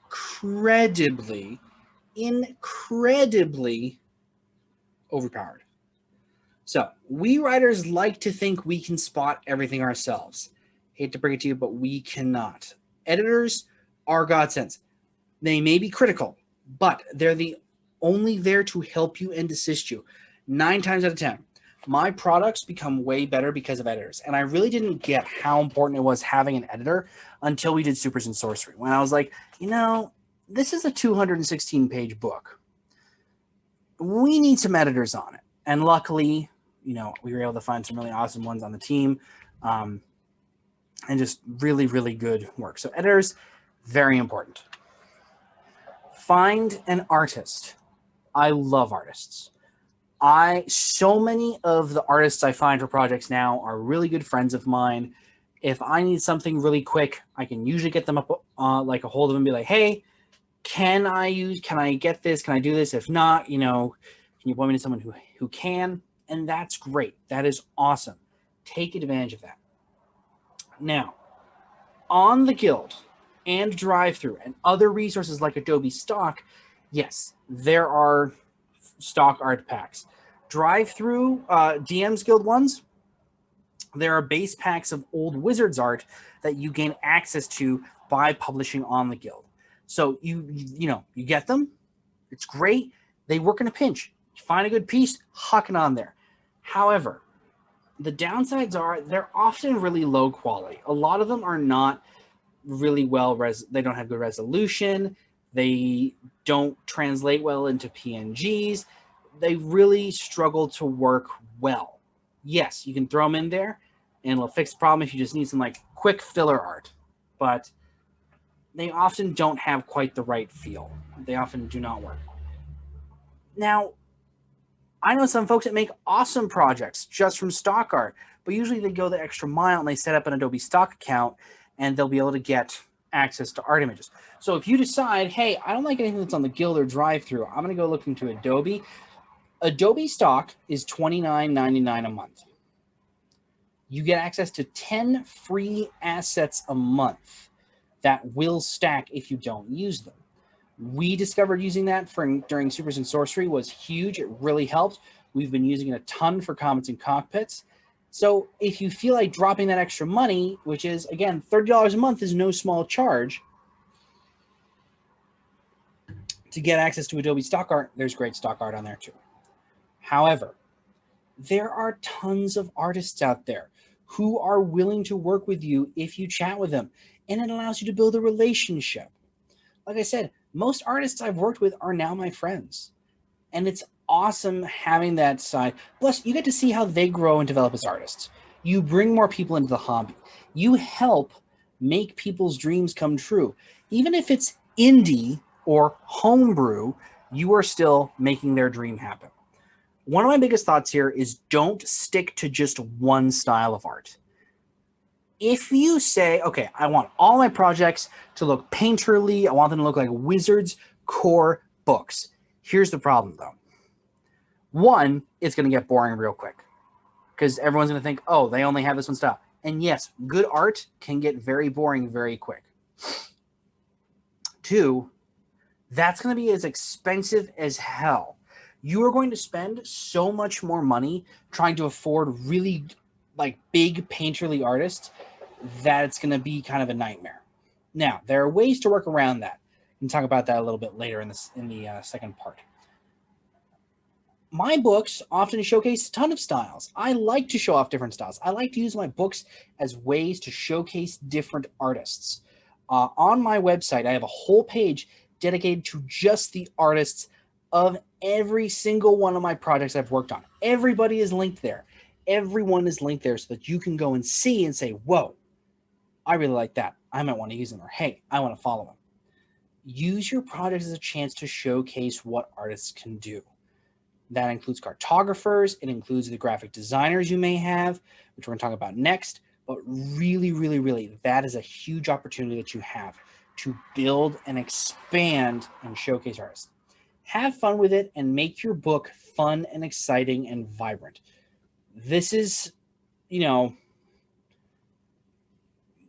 sure many of you heard the saying like, oh, the cover doesn't sell the book. In this industry, yes, it does. I have seen some products that are great mechanically and have really fun gameplay mechanics, but because they spent all their cover on like maps or little stuff on the inside, like all their money on that, they don't have a cover to pull people in. They don't have art to pull people in. So that is ours. Find a layout or graphic design artist. Layout and graphic design makes the product go around. It gives it a professional and high quality tone. There is not a day that goes by, and I had to unfortunately stop reviewing stuff on the Guild because just with being a teacher, it takes up a lot of time that I didn't have. But there will be many times when I get products, and I'd be sitting here looking through them. I'm screaming through them like, oh, okay, I got this one. I'm like, holy cow. The difference of a good layout and graphic design artist on your book is immense. It is immense because it can make your book go from make it or break it. It can make your book go from boom to pow. They will change the very conception of how your book is perceived and how it looks, and it will make it boom. If you'd rather do it yourself, there's an awesome resource from Laura Hisburner that actually allows you to build amazing layout projects in Microsoft Word. So the template itself is, I believe it's $4.99. $4.99 about that on DM's Guild. You get it. It comes with all the files built into a Microsoft Word doc with all the correct formatting, graphs, tables, stat blocks, whole dealio. That is a great way to get a feel for doing layout yourself if you don't feel like you really need a layout or graphic design artist. Luckily, again, this is an area where if you find a good layout or design artist, you can become friends, and then you just be like, hey, I got this project. Can you get to it? And you get to it. And they're like, sure, awesome, can do, will do. So this is a great opportunity that you have access that you could use. So now it's time to publish. One, royalties are your friend. This is the easiest way to pay back collaborators. Using the royalty tool or the manage royalties, as you'll see over here, I've got some examples of what those look like on DM's Guild or Drive-Thru-RPG. Now, it differs based on where you go. Drive-Thru-RPG takes 35% royalties as payment for a non-exclusive agreement, meaning that anytime your product sells, they're getting 35% of the profits. Drive-Thru-RPG then also takes 25% for an exclusive agreement. So non-exclusive means you can sell your book on any other platform as well. Exclusive means your book is exclusively a drive-through title. You cannot sell it anywhere else. Now, if we go to the Dungeon Masters Guild, they take 50%, but the upsides are you can use all 5e Wizards IP. You get access to all of that to use in your books. You can build stuff in the official settings, use the official races, use the official classes, but you cannot sell any of your guild content anywhere else, and any guild content is therefore also property of Wizards by default. So you give up a lot by publishing stuff on the guild, and that's why for me, I'm slowly trying to scooch more on drive-through, but you gain amazing access to high quality content and some stuff that is better than anything Wizards puts out. You got your manage royalties tab, which you use to share royalties around. Some folks might prefer royalties. They might say, hey, I'll do this. I'll take 5% royalties. So every book purchase, they make 5%. Some might prefer commission. Some folks are gonna be like, no, you need to pay me up front. I make this flat rate. You can negotiate, you can discuss, but some folks might only be able to do commission. And then some folks might be willing to do a combination of both. For instance, I have a cartographer on a project I'm doing with Realm Warped Media. She's willing to take $100 and then the rest of it in royalty money to pay for some maps we're having her do. So that's kind of an example. But always be upfront about royalties and always be upfront about how much you're going to be making depending on the site you go to. Scheduling releases is good. The new releases wheel can go quick sometimes. If you use the release date tool when publishing your titles, down at the very bottom of the publishing page, there's a release date you can set it. That can really help you, because unless you schedule something, it's going to disappear quickly. You're going to lose out on advertising time. Especially the DMs Guild new releases wheel. It can go by so quick because folks might drop tons and tons of products all in one day. So that's why you use your release date tool. So scheduling releases is good, but so is being spontaneous. Sometimes launching stuff just right off the cuff can be good. If it's something small, goofy, and fun can be a good idea. It might jazz up a stagnant new releases wheel. Say the new releases wheel hasn't launched in a couple of days or hasn't changed in a couple of days. Then you can release something and be like, hey, I'm changing it up. We're going to get something going. Or it can also excite the followers and fans you've accrued. They see your stuff like, oh, sweet. So-and-so launched a new project. I can get excited about that. That's super cool. Woo, awesome. You agree, Freya? She agrees. At the end of the day, do what you want to do. And I'll share a small story about this. I had released a book called Barrowbound. It was a one-shot, and I don't really write a lot of adventures. There's just too much there for me to be able to handle and plan well. So I'd written this adventure. I was like, well, I wasn't quite happy with how the layout was last time because I had done it all myself. I had some really cool art that I didn't really showcase well enough. So I went to a buddy of mine, Brian Holmes, and I was like, hey, Brian, would you be willing to do layout? I know you said you were experimenting. Would you be willing to try out some layout for this new version of the book? And he goes, sure. So he finishes it like 2 weeks later. I go, well, I was planning to do this tomorrow. I'm just really excited about it. And he goes, dude, you release so much stuff. No one's going to be surprised if you drop it today. No one's going to be surprised. They're just going to be like, oh, can I drop something new? And I did. I literally set it up, dropped it that afternoon. Boom, we were done. So if it's on your brand, just like launch stuff, awesome. But if it's on your brand to schedule, have planned releases, make sure to keep that in mind. Biggest thing, guys, be civil and be kind. There are lots of gatekeeping neckbeards and trogs that really like to sully the hobby, especially after the last couple years. People trying to legitimize racism and classism and sexism, homophobia, transphobia, all that kind of stuff in RPGs. When we go to RPGs to escape from that kind of stuff, we go to RPGs to have everyone be accepted, to have everyone be welcome. And by bringing your gatekeeping and bigotry into the hobby, only people you're really hurting is the minorities you're being a bigot towards, but also yourself, because no one's going to want to play with you. No one's going to want to create with you. So those of you guys that are dealing with those, which I myself have, best model is to kill them with kindness. When folks leave negative reviews or negative discussion questions on your product page, just be polite. Surprise them, because they're going to expect you to fire back. And it's pretty basic. We all know that. People who tend to do stuff like that want a response. It's what fuels them. So be polite, friendly, and concise, and they're not going to know how to handle it. Just respond once, leave it alone. Unless it becomes a really big issue, leave it alone. Fighting with people on the internet will 99% of the time not work out for anyone. It's going to leave everyone angry, everyone frustrated, everyone annoyed. Just ignore them. It's not worth the time. If they're just being a douche, then just ignore them. If it's getting dangerous, you report them. that simple. There's a block and a report button on Twitter. There's a block and a report button in Discord. Cultivate a healthy, welcoming, inclusive community, folks. Literally the core of it all. No matter what edition of D&D you play, no matter what kind of RPGs you play if you don't play D&D, no matter, just be kind and be civil. So, keeping the steam going. What do you do now that you're done? How do you keep it going? How do you keep it going? So first, make sure it's always fun. And this has been a big one for me recently, especially because I've been working as a teacher full-time.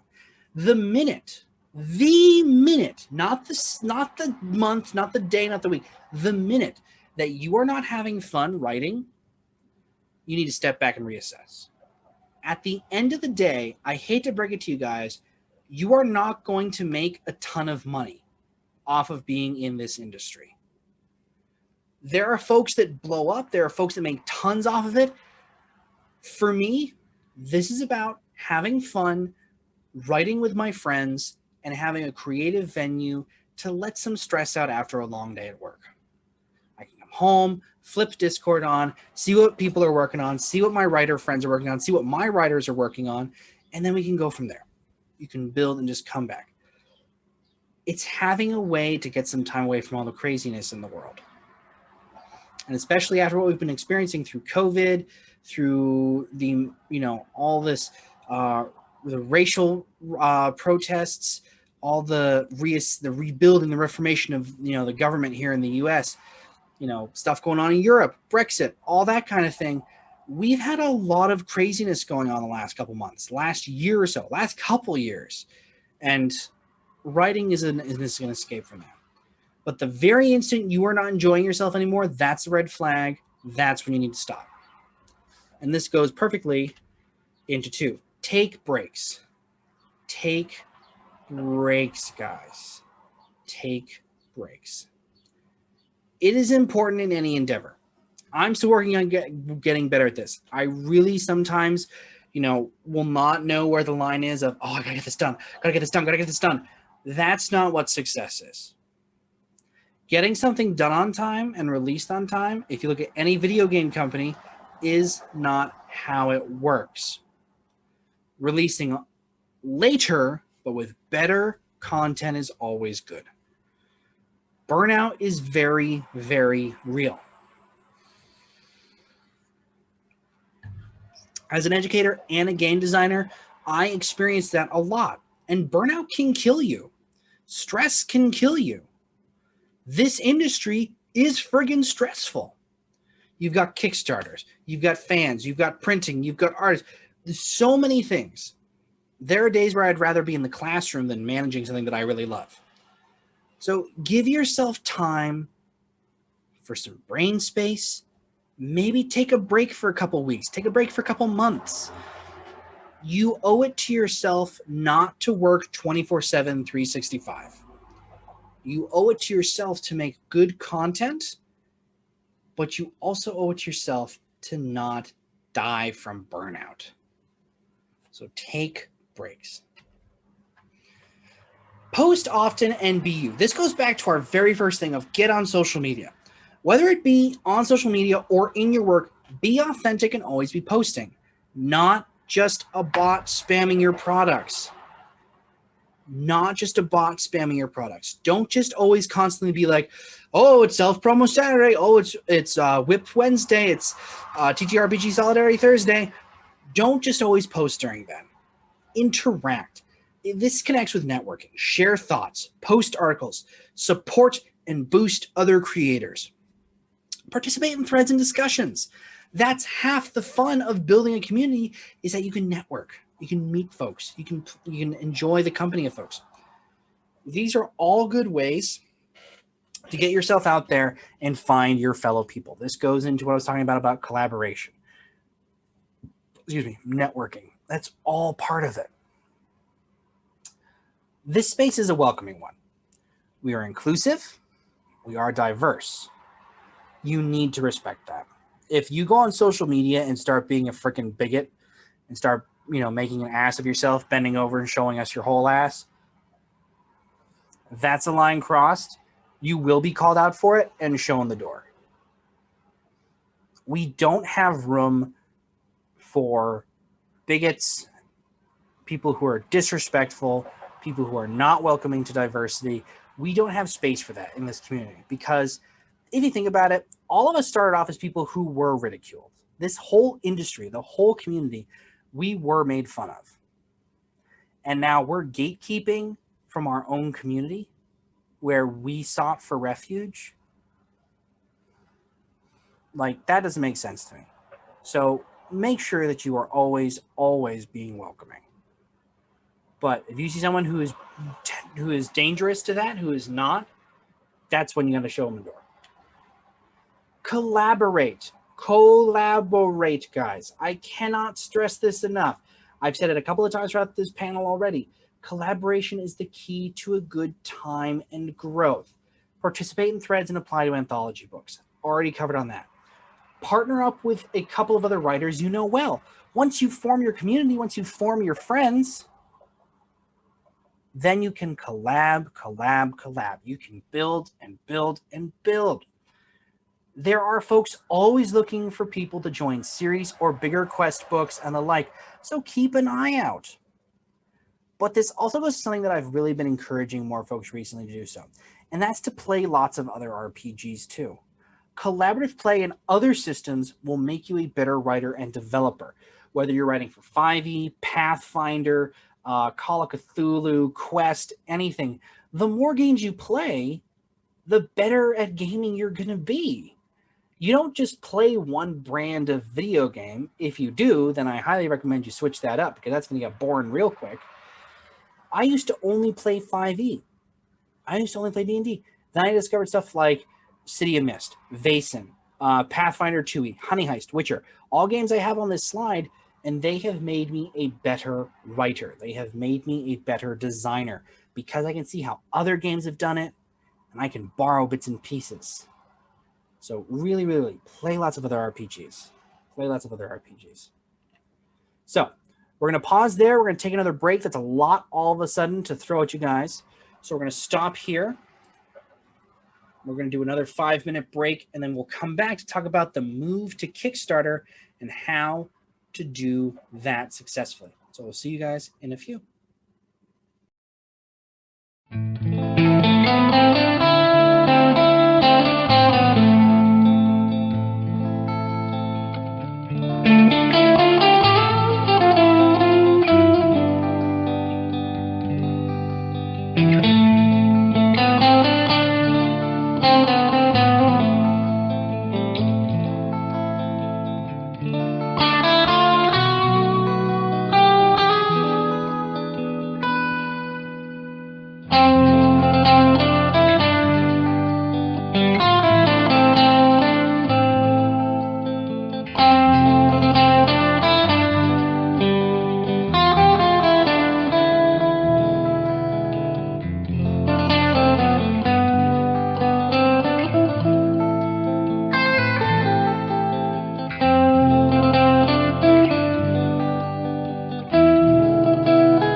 So, hey everyone, we are back now for the final part of the panel. I know it's been a lot, and there's been a lot of information getting hucked at you, but hopefully this will help you learn and develop more as you want to take your love of RPGs to the next step. So now the big piece, and I've often been asked this by a lot of my friends, and this panel is a perfect opportunity to kind of nail it down and kind of figure out why. And there's a couple stories that goes along with this. So let me get our next portion of the presentation up. And there we go. So moving to Kickstarter. So the story of how we got to Kickstarter is that obviously COVID happened. I was home finishing up my spring year of student teaching. So I finished all my student teaching online. And a couple friends of mine were talking about in the DMs Guild creative server, how would you do like costume vigilantes in 5e? And so me being the very outspoken nerd I am, I was pinged and I was like, what? Where am I required? Where do you need me? And so about 20 minutes later, I made a server. And about 20 minutes after that, we started getting people in. And then our first project, Supers and Sorcery, happened, which we'll get more to in a minute. Supers and Sorcery was really, was sort of a learning curve. But before I get more into them, I want to go over what I've come to find in doing our 2 Kickstarters has really shown. Like, I kind of want to talk about what I've learned from them, and then we'll go into how these 4 C's affect them. So first, you have color, character, communication, and consistency. These are the 4 C's of Kickstarter. I've reviewed a ton of Kickstarters. I've talked to a bunch of folks who've run Kickstarters, and I've run 2 now. Color. You want bright, exciting pages. Tell stories through images and visuals, not through text. If your Kickstarter has a lot of text, people are going to peter out real quick because they don't want to read that. They want to see, what am I going to get? What are your add-ons? What are your stretch goals? Does this look bright? Does this look exciting? That's what they want to see. Character, be friendly, be happy, be cordial, be open, be honest. If you're a dick, no one wants to support your Kickstarter if you're a dick. Plain and simple. If you're an ass, no one wants to talk to you. No one wants to support you. If you are friendly, if you're open, if you're willing to talk to anyone, respond to questions, respond to messages, try to help people, try to talk to them, that is what's going to make people see, hey, those are good people. They make good Kickstarters, and they actually talk to people. They actually help people. And that plays perfectly into communication. Get back to people in a reasonable time, be open, and be willing to take critique. I have run into so many Kickstarters that I've wanted to review, and I've tried to reach out to the creators and said, no, we're not looking for any help. We're fine, thank you. Or I'll be like, hey, maybe you guys might want to fix this. No, we know what we're doing. Immediately makes it less likely that I want to work with you. If you're willing to take critique and say, hey, maybe we need to add some more stretch goals, or maybe we need to reorganize the page a little bit. That also goes into sharing your Kickstarter page with your team. If you're building a Kickstarter page, let them see the preview. That's going to give you more eyes on it that can help you see what's going on. And then consistency. Keep a schedule, keep records, keep in touch, keep well-organized plans. All of that is going to make those other things, those other 3, color, character, and communication, way easier. If you keep a schedule, say, okay, keep track of how the Kickstarter is going. Keep track of the build up to the Kickstarter. What we did with Comets and Cockpits and Supers and Sorcery is that with Comets and Cockpits, we gathered the team by November 15th. We finished all of our writing up, our first draft, by January 15th. Then March 15th, we launched the project. And then we wrapped up by April 15th. So keeping that schedule, that consistency, perfect. Keep in touch. Keep in touch with your writers. Keep in touch with your artists. Don't just set the friggin' Kickstarter up and then ignore everyone. That's not how that works. You need to keep your team involved, because if they're not involved, your Kickstarter is going to tank, because you're not going to have support. You're not going to have your team. You're not going to have advertising. And frankly, at that point, you don't deserve to be a team lead anymore. You need to be consistent. You need to communicate with your team, keep your team in the loop, and communicate with your backers as well. These are the 4 C's. And I'm going to kind of go into how that played out. So, Supers and Sorcery, spring 2020. Our initial goal was $3,000, mostly for art. We were funded in 10 hours. Our end goal after fees and everything, or our end goal in general before fees, was $12,424. We got 557 backers, and we've sold almost 360 copies. So we're an Electrum bestseller now. This has all been since December of 2020 when we launched the book. We launched the Kickstarter in, I believe it was August, and then we had it up and ready to go right before Christmas. So we had a pretty tight production schedule. We also had a very small team of 20 people, of only like a little over 10 people. We had about a team of 12 writers, including myself, my creative partner Adam Hancock, our editors, and our editors. So we had a very small team. So that was Supers and Sorcery, and we learned a lot. One big thing: we didn't make more stretch goals than we needed to. So often Kickstarters will die if they try to do more than they can. You'll see them adding Kickstarter stretch goal after stretch goal after stretch goal after stretch goal, and you'll be like, okay. And then it takes you like 4 years to get your Kickstarter because they have to try and manufacture all the stretch goal stuff. So we said, we're doing these X stretch goals. After that, everything else goes into art, goes into paying the writers more. Straight up. Easy peasy. It wasn't that hard. Now, we'll fast forward. Comments and Cockpits, spring of 2021. So we figured out what we're doing with Supers and Sorcery. It was really awesome. We're like, cool. We're lining up for the next one. Again, that consistency part. Our initial goal, 3,000. I decided all daylight projects are going to start with a goal of 3,000. It is high enough to show that, hey, we mean business, but also means we can hit a lot of stretch goals and potentially make more. We were funded in 100 minutes. 100 minutes compared to our first project.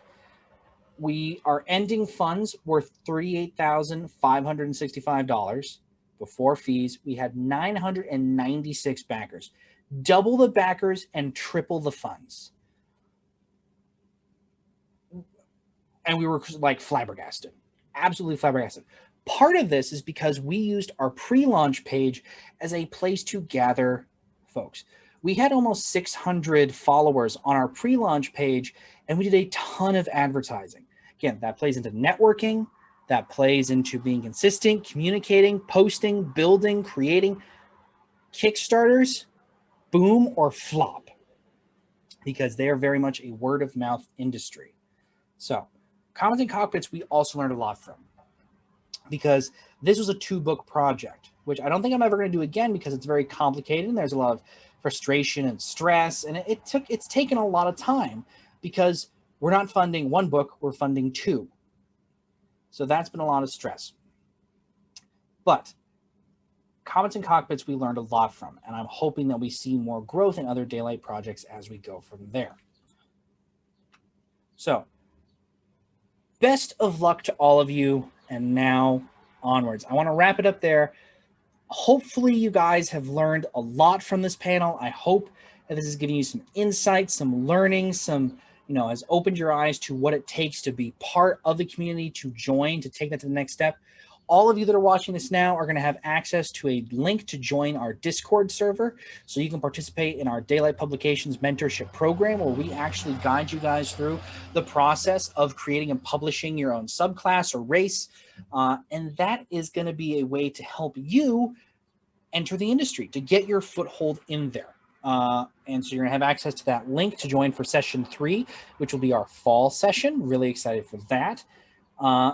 And we really just hope that you guys come, you join, you participate, and bring more excitement to the hobby. So, again, guys, thank you to EGX for allowing me to come and give you guys this panel. I really appreciate it. This is a huge passion of mine, and I'm really a massive advocate for getting more folks to join in the industry. So I really appreciate you guys taking the time to stop in, listen into this, And I hope we see you in the server and we see more folks join the hobby. So may all your rolls be 20s, and I hope to see you on the guild or on drive-through. Thanks.